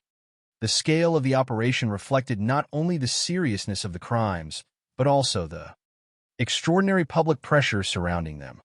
More than 400 police officers became involved in some capacity. Detectives from multiple units coordinated their efforts, recognizing that solving the case would require far more than the routine investigation of a single homicide. Every available lead, no matter how uncertain, demanded careful examination. Resources that might ordinarily have been spread across numerous investigations were increasingly concentrated on identifying the individual believed responsible for the murders. The sheer number of interviews conducted illustrated the magnitude of the effort. Thousands of people were questioned over the course of the investigation. Detectives spoke with neighbors living near the victims, acquaintances who had interacted with them, and individuals whose occupations might have placed them in proximity to the crime scenes. Physicians were interviewed because of the medical opinions suggesting that the person responsible may have possessed considerable skill with a knife. Taxi drivers became potential sources of information because they regularly transported strangers throughout the city and might have unknowingly encountered someone connected to the crimes. Delivery workers were questioned since they entered neighborhoods and apartment buildings during the course of their daily routines. Former offenders also attracted attention, particularly individuals with histories involving burglary or violent crime. Even residents who lived near the various locations associated with the investigation found themselves speaking with detectives. The objective was simple in principle, but extraordinarily difficult in practice. Eliminate as many possibilities as possible until only the most credible leads remained. Yet criminal investigations rarely progress in a straight line. Every interview produced additional names, new rumors, or incomplete fragments of information that required further verification. One witness might recall seeing an unfamiliar person weeks earlier. Another might report hearing unusual noises without remembering the exact date. Some tips appeared promising initially before collapsing under closer examination. Others consumed valuable investigative time despite ultimately proving unrelated. Detectives understood that every false lead delayed progress, but ignoring even one legitimate piece of information carried the risk of overlooking the offender entirely. The investigation, therefore, demanded both patience and discipline.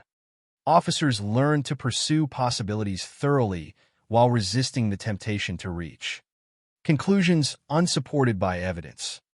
The technological realities of 1946 complicated every stage of the search.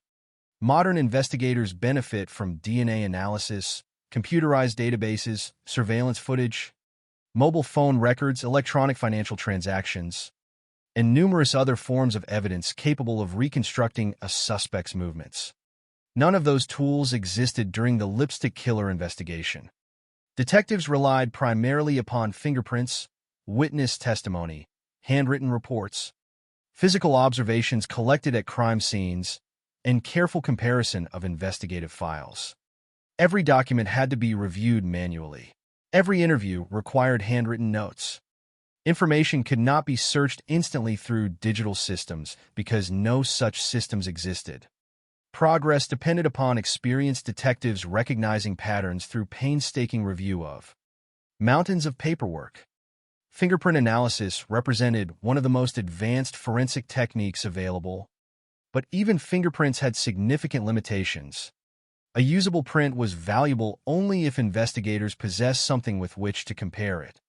Databases were far smaller than those available today, and collecting, organizing, and comparing fingerprints demanded substantial time and effort.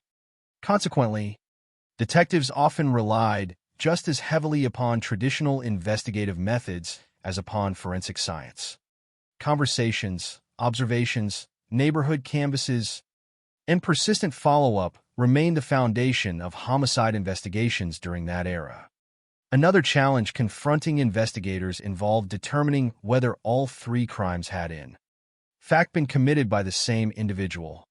Although similarities existed, detectives understood the danger of assuming connections too quickly. If separate offenders had committed different crimes, treating them as one investigation could divert resources away from viable suspects. Conversely, if a serial killer truly existed, failing to recognize consistent behavioral patterns might delay an arrest. Every comparison, therefore, required careful evaluation. Investigators examined the apparent absence of forced entry in the earlier apartment murders. They reviewed the unusual post-mortem treatment observed in both Josephine Ross and Frances Brown. They studied the lipstick message left at Brown's apartment and considered whether it represented genuine communication or deliberate deception. They compared timelines, locations, and available witness statements. None of these observations independently identified the killer, but together they shaped the direction of the investigation. Public fascination with the case continued growing as the investigation expanded. Newspapers devoted extensive coverage to every development, sometimes reporting confirmed facts and other times discussing theories circulating throughout the city. The nickname, the Lipstick Killer, had become firmly established by this point, ensuring that nearly every article reminded readers of the chilling message discovered in Frances Brown's apartment. The dramatic nature of the nickname inevitably influenced public perception. Instead of viewing the crimes as separate tragedies, many citizens imagined an elusive serial murderer moving silently through Chicago, capable of entering homes without warning and disappearing before police could identify him. Fear often fills the spaces left by uncertainty, and in early 1946, uncertainty remained abundant. Families adjusted their daily routines accordingly. Parents accompanied children to school whenever possible. Apartment residents became more cautious about unlocking doors for strangers. Neighbors paid closer attention to unfamiliar visitors entering buildings. Conversations throughout the city frequently returned to the same questions. Who was responsible? Why had these victims been chosen? Could another attack occur before police made an arrest? Detectives understood that maintaining public confidence required visible effort, even when tangible. Progress remained limited. The extensive investigative operation demonstrated that law enforcement was pursuing every available avenue, but it could not eliminate the anxiety created by an unidentified offender. Weeks passed, and despite the extraordinary scale of the investigation, no definitive breakthrough emerged. Hundreds of officers had contributed. Thousands of interviews had been conducted. Countless reports had been written and reviewed. Detectives continued examining evidence collected from multiple crime scenes, hoping that some overlooked detail might finally reveal the identity of the person they sought. Yet the investigation remained frustratingly incomplete. Every promising lead seemed to generate new questions rather than definitive answers. Nevertheless, investigators refused to abandon the search. Experience taught them that major cases often turned unexpectedly upon seemingly minor developments. A forgotten witness might remember an important detail months later. Physical evidence previously considered insignificant could acquire new meaning when viewed. Alongside later discoveries, persistence therefore remained essential. The challenge was not merely to investigate thoroughly, but to remain prepared for opportunities that could arise without warning.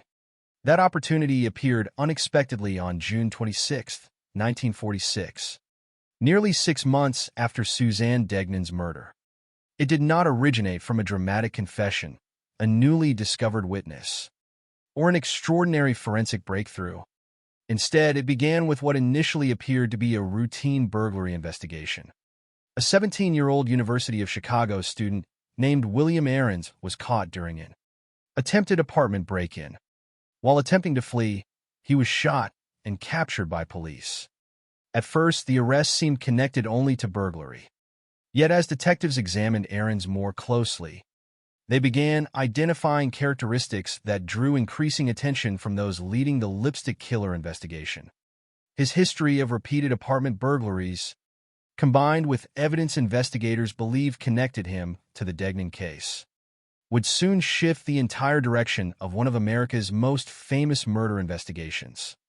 What had begun as an arrest for burglary was about to become the moment many investigators believed they had finally found the lipstick killer. Whether they truly had would become one of the most enduring controversies in American criminal history. Nearly 6 months had passed since the murder of Suzanne Degnan, and despite one of the largest criminal investigations Chicago had ever undertaken, the person responsible for the city's most feared crimes remained unidentified. Detectives had interviewed thousands of people, followed countless leads, and devoted enormous resources to solving the murders of Josephine Ross, Frances Brown, and Suzanne Degnan. Yet every promising theory eventually reached the same frustrating conclusion. There was still no arrest. Public pressure continued to mount. Newspapers questioned whether the police would ever identify the individual the nation had come to know as the lipstick killer. For investigators, every unsolved day represented another reminder that the offender, if still alive and still in Chicago, had successfully avoided capture. Then, on June 26, 1946, events took an unexpected turn.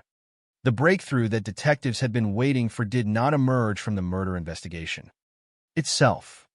Instead, it began with what initially appeared to be an entirely separate crime.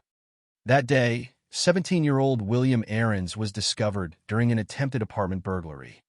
According to the documented record, Ahrens attempted to flee when confronted. During the pursuit, he was shot before being taken into police custody.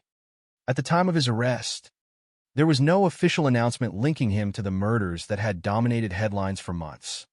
He was simply another young burglary suspect in a city where apartment break-ins were already a familiar problem. Yet investigators soon realized that William Ahrens was not an ordinary burglary suspect. Even before detectives considered any possible connection to the murders, his background attracted attention. He was only 17 years old, an age that surprised many people who would later follow the case.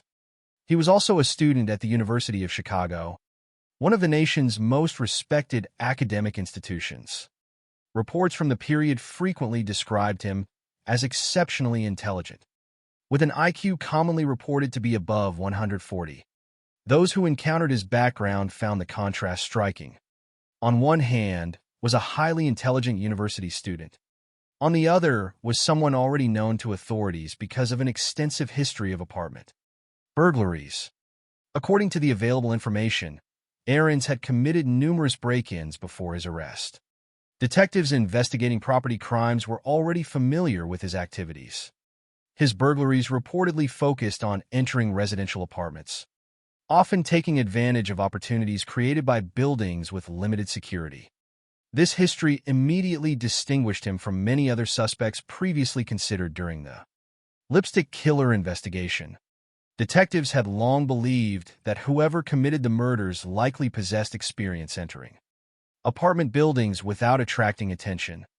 The earlier investigations had revealed no obvious signs of forced entry in at least the first two murder scenes. Although that observation alone proved nothing, Aaron's familiarity with apartment burglaries inevitably drew interest. It suggested, at minimum, that he possessed experience moving through the same types of residential environments where two of the murders had occurred. Initially, however, experience with burglary was not enough to transform a property crime suspect into the primary suspect in one of America's most notorious murder investigations. Detectives required evidence that extended beyond general similarities. As investigators began examining Aaron's more closely, they concluded that such evidence might exist. One of the most significant developments involved the ransom note connected to Suzanne Degnan's kidnapping. According to investigators, William Aaron's fingerprint was found on part of the ransom note. This discovery dramatically altered the direction of the investigation. Fingerprint evidence represented one of the strongest forensic tools available in 1946. Although modern forensic science offers many additional methods of identification, fingerprints were already considered an important form of physical evidence. To detectives working the case, a fingerprint reportedly connecting Aaron's to the ransom note appeared far more significant than speculation about burglary experience or behavioral similarities. It suggested the possibility of direct contact with evidence from one of the crimes. Investigators also reported recovering additional physical evidence during searches conducted after Aaron's arrest. While the available historical record summarized in this account does not specify every item in detail, detectives regarded the material collected during those searches as supporting their growing suspicion.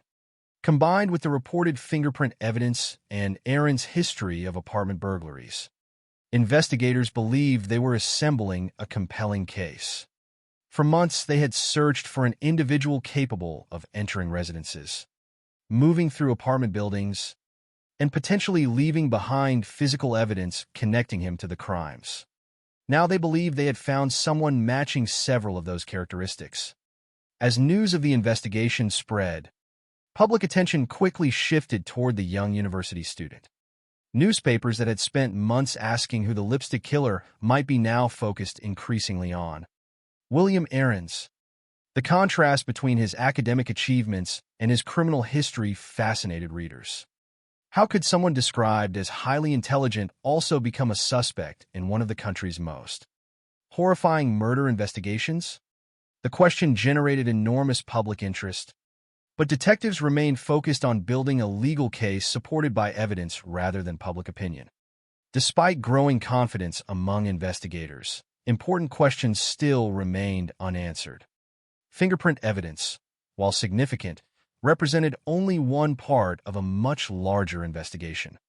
Detectives needed to determine whether Aaron's could be connected convincingly to all three murders, rather than only aspects of the Degnan case.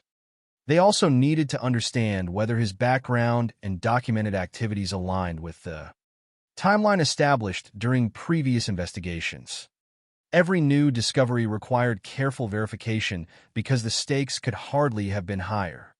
If detectives had finally identified the correct suspect, months of uncertainty might finally come to an end. If they were mistaken, however, the actual offender could still remain free. The investigation therefore entered an entirely new phase.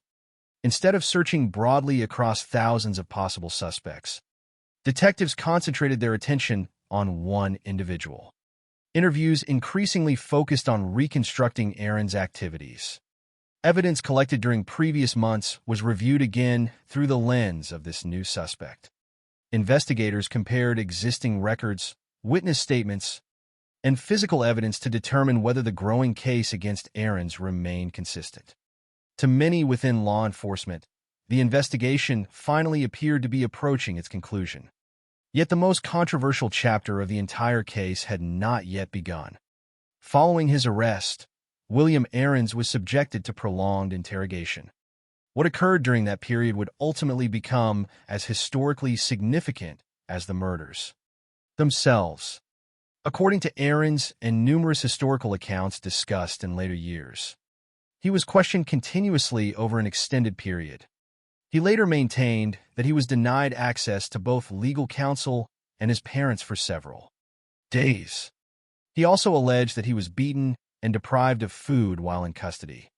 Among the most controversial claims was that investigators administered sodium pentothal, a drug popularly referred to at the time as a truth serum.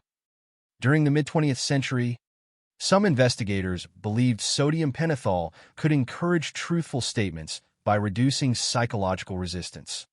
However, even then its reliability remained controversial, and modern science does not recognize it as a substance capable of guaranteeing truthful testimony. The reported use of sodium pentothal during Aaron's interrogation would later become one of the central issues raised by critics questioning the fairness of the investigation. Supporters of the conviction emphasized the evidence assembled by detectives and the eventual confession.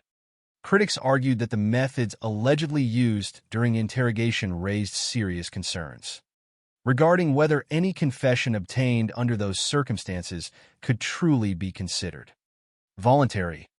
At the time, however, investigators believed they were closing in on the resolution of Chicago's most notorious murder case. The lengthy interrogation ultimately produced the outcome detectives had sought. William Aarons signed a confession accepting responsibility for the murders of Josephine Ross, Frances Brown, and Suzanne Degnan. After months of searching, police announced that they believed the lipstick killer had finally been identified.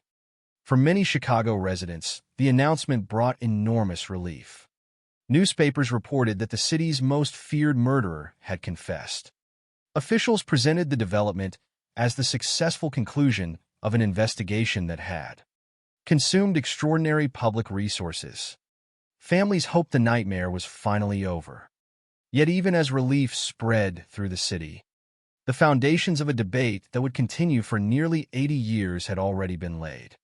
The confession appeared to resolve the case legally, but questions surrounding the circumstances under which it had been obtained would continue to grow. Those questions would dominate the courtroom proceedings that followed and eventually transform the lipstick killer investigation from a notorious murder case into one of the most controversial criminal convictions in American legal history. By the late summer of 1946, the investigation that had consumed Chicago for more than a year appeared to be approaching its conclusion.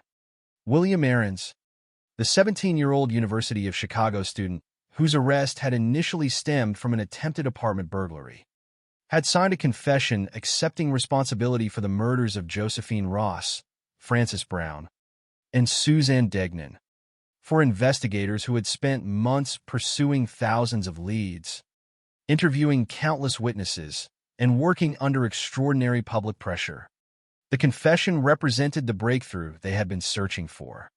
Newspapers reported that the lipstick killer had finally been identified. To many members of the public, the announcement brought a profound sense of relief. Families who had lived with fear since the summer of 1945 hoped that the nightmare was finally over. Yet almost immediately, questions began to emerge that would ensure the case would never be remembered as a simple solved murder investigation. The controversy centered not only on what William Aarons had confessed to, but on how that confession had been obtained. According to Aarons and numerous historical accounts that would later examine the investigation, the period following his arrest involved prolonged interrogation over several days. He consistently maintained that he had not been permitted immediate access to either a lawyer or his parents during the earliest stages of questioning. He further alleged that investigators subjected him to physical abuse and deprived him of food while attempting to secure a confession. Among the most controversial allegations was his claim that sodium pentothal had been administered during the interrogation process. At the time, sodium pentothal was popularly known as a truth serum. Some investigators believed the drug could reduce a suspect's psychological resistance and encourage truthful statements. However, even in the 1940s, there was no scientific consensus that the substance could compel someone to tell the truth with complete reliability. In the decades that followed, modern scientific understanding would reject the notion that sodium pentothal functioned as a dependable method of determining truthfulness. Instead, critics argued that statements made under the influence of such substances could be unreliable, influenced by suggestion, or shaped by the circumstances of questioning. For that reason, the reported use of sodium pentothal became one of the central issues examined by historians and legal scholars reviewing the lipstick killer case. William Aarons ultimately signed a confession accepting responsibility for all 3 murders. From the perspective of prosecutors, the confession fit within a broader collection of evidence that investigators had assembled during the preceding months. Authorities pointed to the fingerprint reportedly found on part of the Suzanne Degnan ransom note, Aarons' extensive history of apartment burglaries, and additional physical evidence collected during searches following his arrest.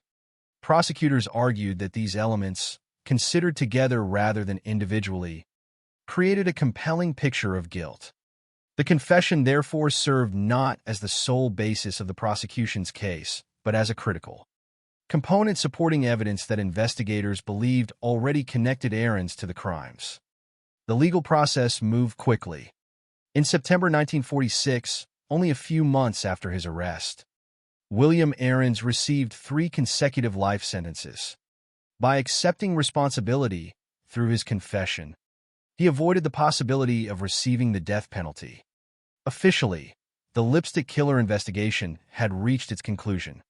Chicago authorities announced that the city's most feared murderer had been brought to justice. For many citizens exhausted by months of uncertainty, the verdict represented closure. The man police identified as responsible for 3 of the city's most shocking crimes would spend the remainder of his life in prison rather than remain free to threaten others. Yet while the legal proceedings concluded, public debate did not. Over the decades that followed, William Aarons repeatedly withdrew his confession and insisted that he had been innocent of the murders. Until his death in 2012, he consistently maintained that his confession had not reflected the truth, but had instead resulted from the circumstances surrounding his interrogation. Those assertions became the foundation of a continuing debate that has never been fully resolved. The controversy surrounding the case gradually developed into 2 sharply contrasting perspectives. Those who believed William Aarons was correctly convicted emphasized the evidence available to investigators in 1946. They argued that the reported fingerprint associated with the Suzanne Degnan ransom note represented significant physical evidence connecting him to the investigation. They also noted his extensive history of apartment burglaries, which they believed aligned with detectives' understanding of how the murderer may have approached victims living in apartment buildings. Supporters of the conviction further argued that investigators had collected additional physical evidence during searches, and that the confession itself reportedly contained information which prosecutors believed only the perpetrator could have known. From this perspective, the case against Aarons rested not upon a single piece of evidence, but upon the cumulative weight of multiple investigative findings. To prosecutors and many contemporaries, these combined factors justified the conviction.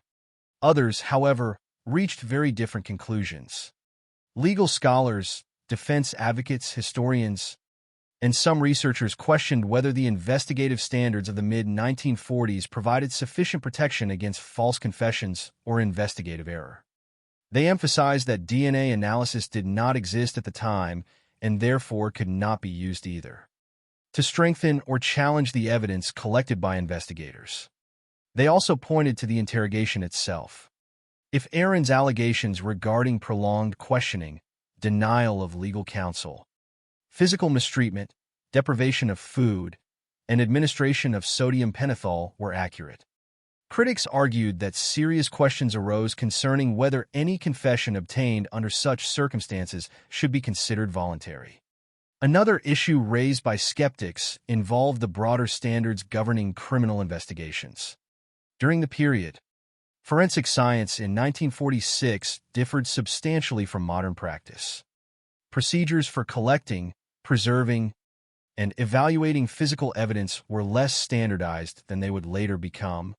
Critics suggested that evidence considered persuasive at the time might be examined differently.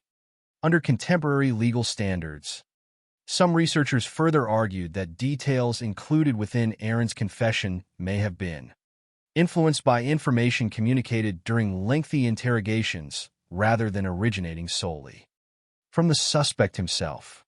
Whether that interpretation is correct remains the subject of continuing debate, but it has contributed significantly to the enduring controversy surrounding the case. The disagreement ultimately reflects a broader question extending far beyond William Aaron's. Personally, how should society evaluate convictions obtained in an era before modern forensic science? What weight should be assigned to confessions when questions exist regarding the methods used to obtain them? Can evidence considered convincing under one generation's legal standards be reassessed fairly? Decades later, as investigative techniques evolve, the lipstick killer case became one of the earliest and most influential examples cited in discussions surrounding these issues. It demonstrated how advances in forensic science and changing legal expectations could reshape public understanding of historical criminal cases. Importantly, none of these debates diminish the profound human tragedy at the center of the investigation. Regardless of differing opinions concerning William Aaron's guilt or innocence, 3 victims lost their lives. Josephine Ross never returned to the ordinary routine that had defined her quiet life before June 1945. Frances Brown, a former servicewoman rebuilding her life after both war and divorce, became another victim whose future ended unexpectedly. 6-year-old Suzanne Degnan was taken from her family under circumstances that devastated not only her parents but an entire city. Their deaths remain undisputed historical facts, even while legal interpretations of the investigation continue to differ. The conclusion of the trial therefore marked the end of formal legal proceedings, but not the end of public discussion. Instead, the lipstick killer case entered a new phase, one defined by decades of re-examination, legal analysis, historical research, and ongoing disagreement. Every generation of investigators and scholars has approached the available evidence through the lens of contemporary knowledge, asking whether the conclusions reached in 1946 remain persuasive under modern standards. Some continue to believe that William Aaron's was correctly identified and convicted. Others remain unconvinced, arguing that unanswered questions surrounding the confession and the investigative process prevent absolute certainty. Nearly 80 years after the murders, that division still exists. What once appeared to many as a straightforward resolution has instead become one of the most enduring controversies in American criminal justice, ensuring that the story of the lipstick killer would continue long after the courtroom doors closed. The final chapter of this case would therefore not be defined by the verdict alone, but by the remarkable legacy it left behind, a legacy that continues to influence discussions about forensic science, police interrogation, and the meaning of justice itself. Following the conviction of William Aaron's in September 1946, the city of Chicago entered a period of transition. For more than a year, the murders connected to the name the lipstick killer had dominated public conversation. The crimes had transformed ordinary concerns about urban safety into widespread fear. The disappearance of Suzanne Degnan had especially affected families throughout the city, changing daily routines and creating an atmosphere of uncertainty that extended far beyond the immediate neighborhoods connected to the investigation. When authorities announced that Aaron's had confessed and received 3 consecutive life sentences, many residents believed the threat had finally been removed. The case, at least officially, had been solved. But the passage of time would reveal that the legal conclusion was not the same as historical certainty. Instead of fading away, questions surrounding the investigation grew stronger with each passing decade. The lipstick killer case became not only a story about 3 murders, but also a lasting examination of how criminal investigations are conducted, how evidence is interpreted, and how society determines whether justice has truly been achieved. For the families of the victims, however, The legal debates could never erase the personal tragedy that had begun in 1945. Josephine Ross, Frances Brown, and Suzanne Degnan were not simply names in a famous criminal case. They were individuals whose lives had existed before they became part of a national investigation. Ross had been a working woman living independently in Chicago. Before her death, she was known primarily to those around her as a friend, a neighbor, and an ordinary person following the routines of daily life. Brown had experienced military service and personal changes after her divorce, attempting to continue her life after a period shaped by global conflict. Suzanne Degnan was only 6 years old, a child whose disappearance affected an entire city because of the innocence associated with her age. As decades passed and public attention focused increasingly on William Aarons, there was a risk that the victims themselves could become secondary figures in the larger debate. Yet the foundation of the case remained the same. 3 people lost their lives, and their families were left with permanent loss. The investigation that followed their deaths became historically significant because it reflected both the strengths and limitations of American law enforcement during the 1940s. At that time, detectives operated without many of the scientific tools considered essential today. There was no DNA testing capable of identifying individuals through biological evidence. There were no digital databases allowing investigators to instantly compare information from multiple sources. There were no modern surveillance systems recording movements throughout cities. Detectives depended on traditional methods: interviews, physical observations, fingerprints, and the careful evaluation of available evidence. These methods could be effective, but they also carried limitations. A mistaken interpretation of evidence could influence the entire direction of an investigation. A confession obtained under questionable circumstances could become the foundation of a conviction. The lipstick killer case became one of the historical examples frequently discussed when examining those challenges. The controversy surrounding William Aarons was not simply about whether one individual was guilty or innocent. It also raised broader questions about the reliability of investigative methods during an era when public pressure for quick solutions could be overwhelming. The city of Chicago had experienced months of fear. Newspapers demanded answers. Officials needed to demonstrate that law enforcement could protect citizens. In such an environment, the discovery of a suspect who appeared to match important aspects of the investigation created enormous momentum. The pressure to solve a highly publicized crime was not unique to Chicago, but the lipstick killer investigation demonstrated how intense that pressure could become when an entire community was waiting for reassurance. Supporters of the original investigation maintained that detectives had not acted without evidence. They argued that the case against Aarons involved multiple factors rather than a single discovery: his history of apartment burglaries, the fingerprint reportedly connected to the Suzanne Degnan ransom note, other evidence collected during searches, and his signed confession all contributed to the conclusion reached by prosecutors. From this perspective, investigators had followed the evidence available to them and reached a reasonable verdict based on the standards of the time. They believed that the combination of circumstances was too significant to dismiss as coincidence. Those who questioned the conviction viewed the same history differently. They argued that a confession obtained after prolonged interrogation required careful examination, especially when the suspect later withdrew it and maintained his innocence for the rest of his life. They questioned whether the investigative methods used during the interrogation could have influenced Aarons' statements. They also argued that the lack of modern forensic evidence made absolute certainty impossible. Without DNA testing or other contemporary methods, they believed unanswered questions remained regarding whether the evidence truly established guilt beyond doubt. This disagreement became one of the defining characteristics of the case. Unlike many criminal investigations where time gradually reduces public interest, the lipstick killer case continued to attract attention because it represented a conflict between two interpretations of justice. One interpretation emphasized the responsibility of law enforcement to identify and punish offenders, based on available evidence. The other emphasized the responsibility of the justice system to ensure that convictions rest upon reliable and properly obtained proof. Both perspectives reflected concerns that remain central to criminal justice discussions today.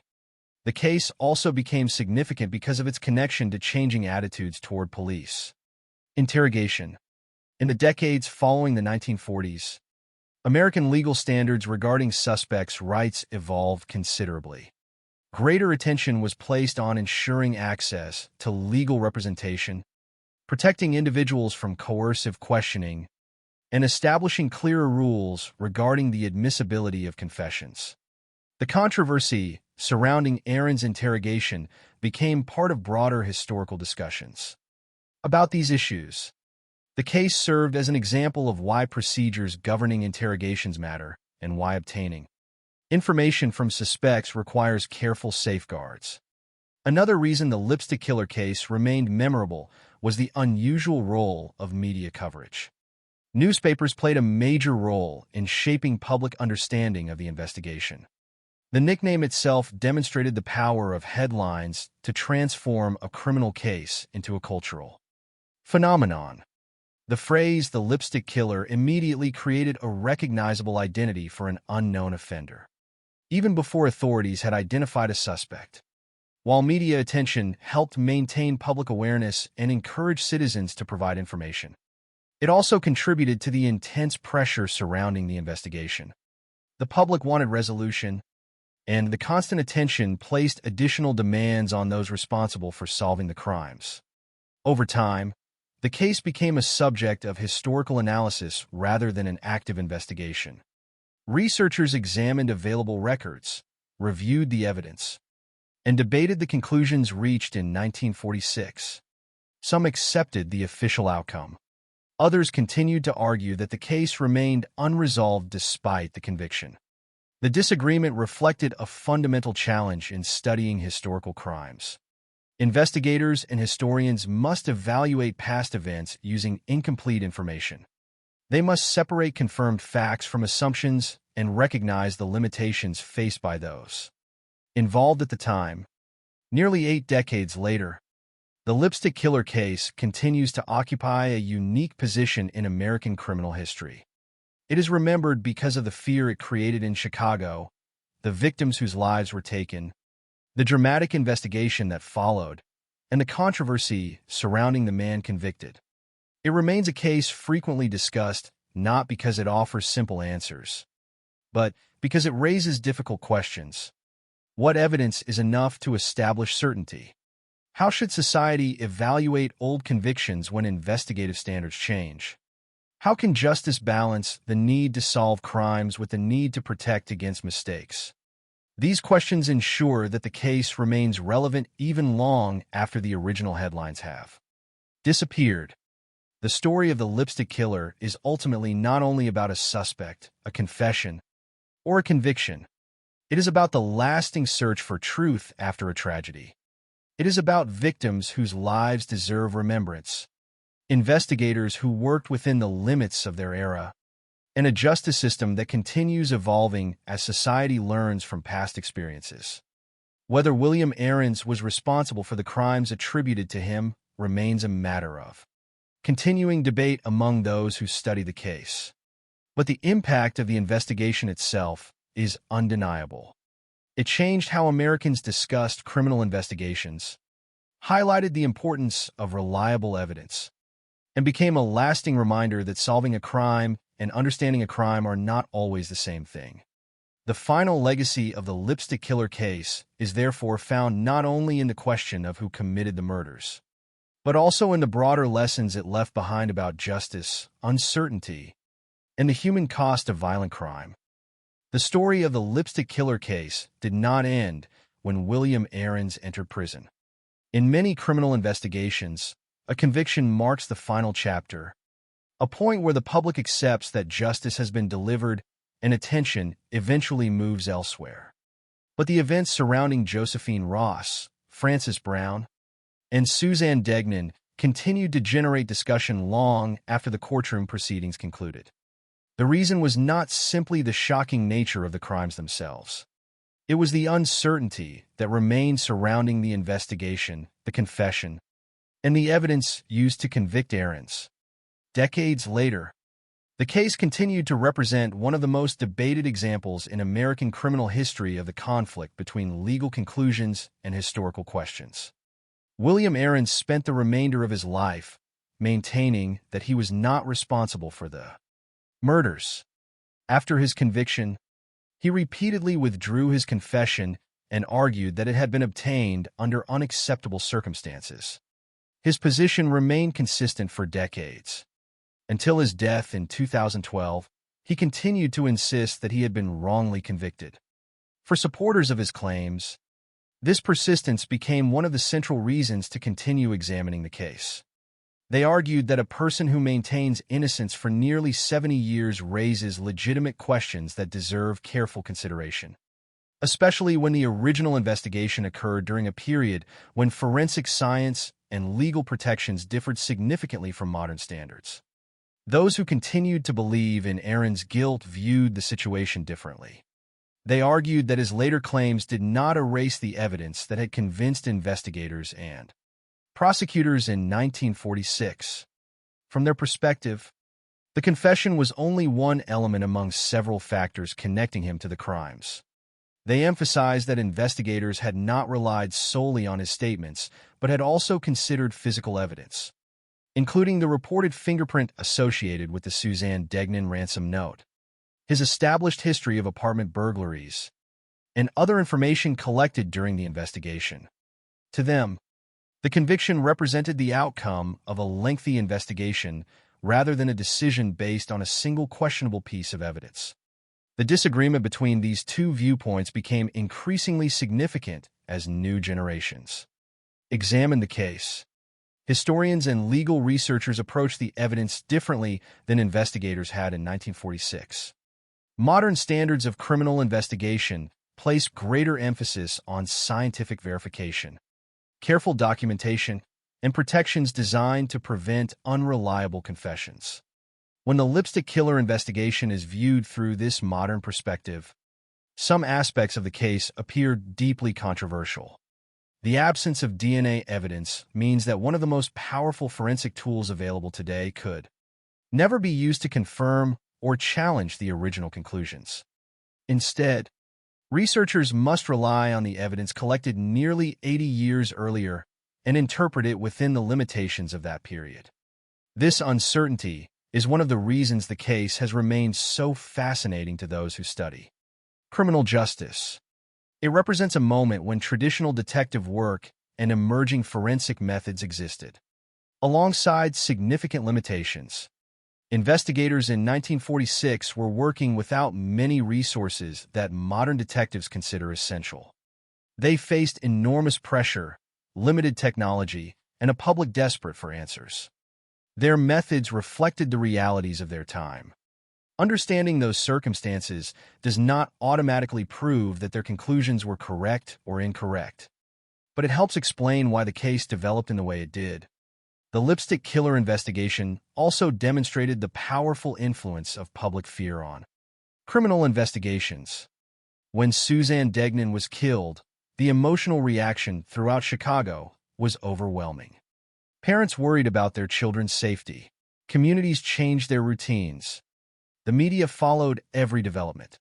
The demand for a solution was intense. In such circumstances, solving the case became more than a police objective. It became a symbol of restoring confidence to an entire city. This pressure is an important part of understanding the environment in which William Aarons became the central suspect. The case was not investigated in isolation. It unfolded within a city searching for reassurance after months of uncertainty. At the same time, the story of the lipstick killer became an important part of discussions about interrogation practices. The allegations surrounding Aarons' questioning highlighted concerns that would later influence broader reforms in American criminal justice. The issue was not limited to this single case. Across the country, questions emerged about how investigators should treat suspects, what methods were acceptable during questioning, and how courts should evaluate confessions. The controversy surrounding the use of sodium pentothal in Aaron's interrogation became especially significant because it represented the era's complicated relationship with so-called truth-enhancing technique. Although some investigators believed such methods could reveal hidden information, later understanding emphasized that statements obtained under psychological or chemical influence required careful evaluation.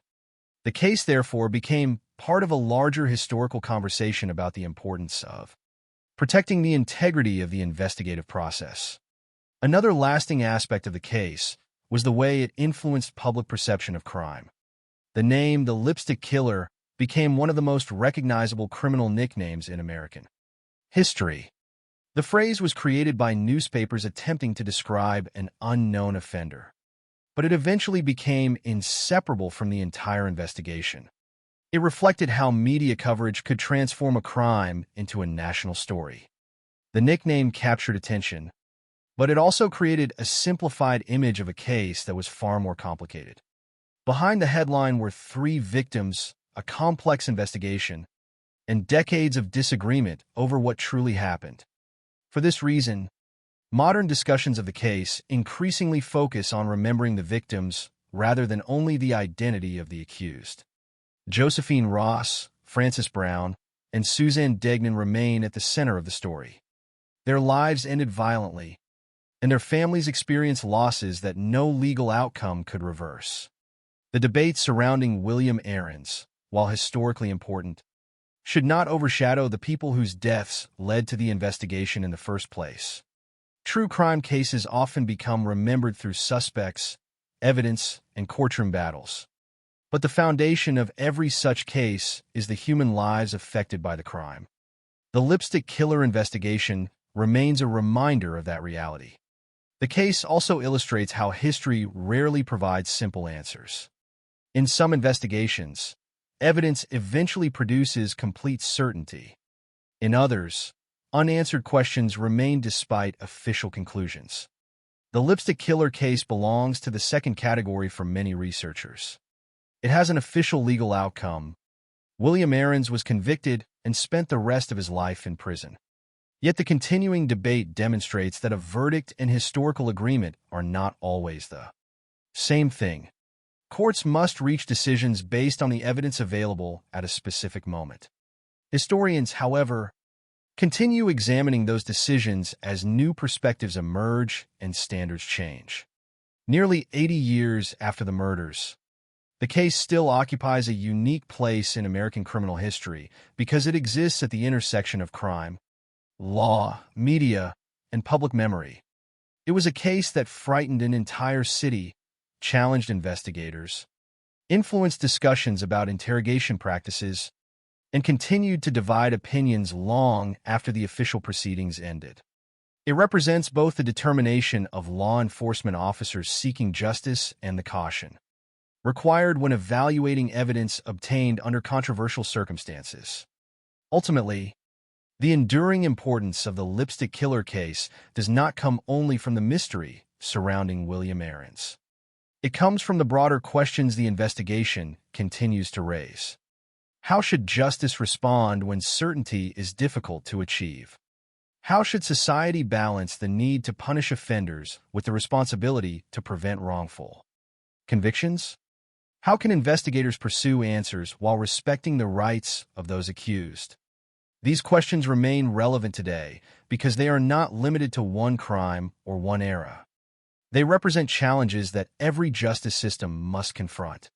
The Lipstick Killer case, therefore, remains more than a historical mystery from Chicago in the 1940s. It is a lasting examination of the search for truth, the consequences of violence, and the difficult responsibility of determining justice when the facts are complex and the answers are not always clear. The passage of nearly 8 decades has not erased the impact of the Lipstick Killer case. Instead, time has transformed it from a shocking criminal investigation into a lasting historical debate about justice, evidence, and the search for truth. What began in Chicago in 1945 as the investigation of a series of horrifying crimes eventually became a case studied by historians, legal experts, and criminal justice researchers across generations. The names associated with the investigation remain familiar: Josephine Ross, Frances Brown, Suzanne Degnan, and William Aarons. Yet the meaning of the case has changed over time. It is no longer remembered only as the hunt for an unknown murderer.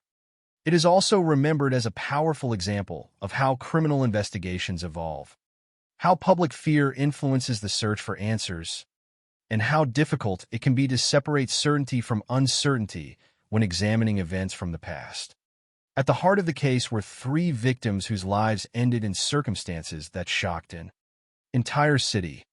Josephine Ross was the first known victim connected to the investigation. She was a 43-year-old office worker living alone in Chicago. Before becoming part of one of the city's most famous criminal cases, she was simply a person with her own daily routines, relationships, and future. Her death began an investigation that initially appeared isolated. Detectives examined the circumstances surrounding her murder, questioned people connected to her life, and searched for answers. But no suspect was identified, and the case remained unresolved. Months later, Frances Brown became the second victim. Her death introduced a disturbing new element that changed the direction of the investigation. The message written in lipstick on the wall became one of the most recognizable details associated with the case. Whether the message was truly written by the offender or was intended as a misleading clue remains debated. But its effect on public attention was immediate. It gave the unknown murderer a name and transformed the investigation into a national story. The phrase "the lipstick killer" became permanently attached to the case, creating an identity for an offender whose actual identity remained unknown at the time. Then came the disappearance of Suzanne Degnan, a 6-year-old child whose death caused the greatest public reaction of all. Unlike the earlier victims, Suzanne represented the vulnerability of childhood and the fears shared by families throughout the city. Her disappearance, initially believed to be a kidnapping for ransom, quickly became one of the most devastating crimes Chicago had ever experienced. The investigation that followed involved hundreds of officers and thousands of interviews. The entire city became focused on finding the person responsible. For many residents, the case represented more than a criminal investigation. It represented the fear that a dangerous individual could exist within their own community.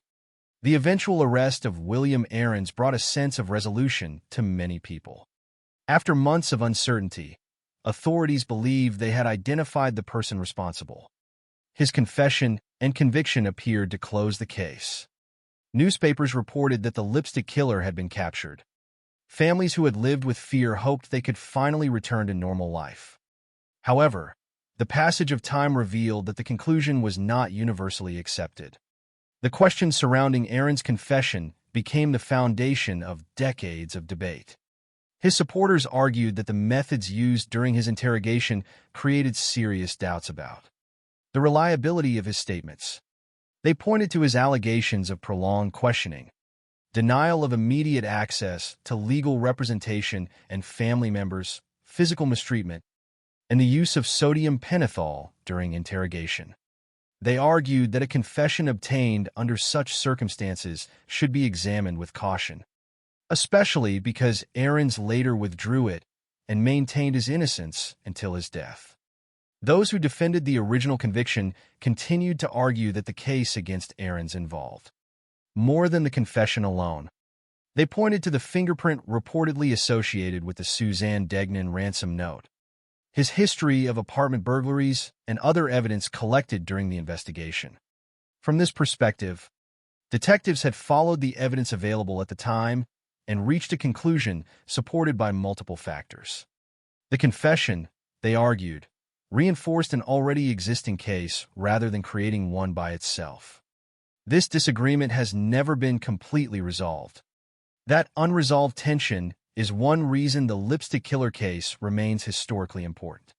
It demonstrates that criminal cases do not always end when a verdict is delivered. A court decision establishes a legal outcome, but historical interpretation can continue for generations. Researchers may revisit evidence, examine investigative methods, and ask whether conclusions reached decades earlier would be viewed differently today. The lipstick killer case became one of the examples frequently discussed in conversations about wrongful convictions, interrogation practices, and the importance of reliable evidence. It also highlighted the changing nature of forensic science. In 1946, investigators worked with the tools available to them. Fingerprint analysis was an important development, but many modern forensic methods did not exist. DNA testing, which would later revolutionize criminal investigations, was decades away. Without such technology, investigators had to rely on other forms of evidence and interpretation. This reality creates a unique challenge for modern observers. It is impossible to fully recreate the circumstances faced by detectives at the time, yet it is also important to recognize the limitations of the methods they used. The case exists between two worlds: the world of 1940s criminal investigation and the modern era of advanced forensic science. The legacy of the lipstick killer investigation extends beyond the question of William Aarons' guilt or innocence. It influenced broader discussions about how suspects should be treated during interrogation and how confessions should be evaluated. The controversy surrounding Aarons' questioning contributed to a growing awareness that obtaining information from suspects requires careful safeguards. A justice system must not only identify offenders, but also ensure that the methods used to reach conclusions are fair and reliable. The case also remains an example of the complicated relationship between crime and media. The nickname "the lipstick killer" demonstrated how newspapers could shape public understanding of a criminal investigation. The name created a memorable image that lasted for generations, but it also simplified a case filled with complex questions. Behind the headline was not only an unknown offender and a police investigation, but also the suffering of victims' families, the challenges faced by investigators, and the ongoing responsibility of society to seek truth. Looking back at the case today, perhaps its greatest lesson is the importance of remembering the victims first. Crime stories often become dominated by suspects, investigations, and courtroom battles. However, the people who lost their lives are the reason these investigations began. Josephine Ross, Frances Brown, and Suzanne Degnan were individuals whose futures were taken away. Their memories should not be reduced only to their connection with a famous criminal case. They were people with families, experiences, and lives that mattered before tragedy placed their names in history. The lipstick killer case remains famous because it contains many elements that have fascinated the public for decades. An unidentified offender, a dramatic message written in lipstick, a major police investigation, a controversial confession, and a conviction that continues to be debated. Yet beneath all those elements is a deeper story about the difficulty of pursuing justice after irreversible loss. It shows that investigations are conducted by people operating within the limitations of their time. It shows that evidence must be evaluated carefully. It shows that legal conclusions and historical certainty are not always identical. Nearly 80 years later, the case continues to raise questions that extend far beyond Chicago in the 1940s. It challenges society to consider how justice should be pursued, how mistakes can be prevented, and how the truth should be approached when evidence is incomplete. Whether William Aarons was truly responsible for the crimes attributed to him remains one of the most debated questions in American criminal history. But the importance of the case does not depend solely on reaching a final answer. Its significance comes from the lessons it continues to provide. The lipstick killer investigation remains a reminder that behind every criminal case are human lives, difficult decisions, and consequences that continue long after the headlines disappear. It stands as a lasting chapter in the history of American crime, not only because of the mystery surrounding it, but because of the enduring questions it asks about justice, responsibility, and the search for truth.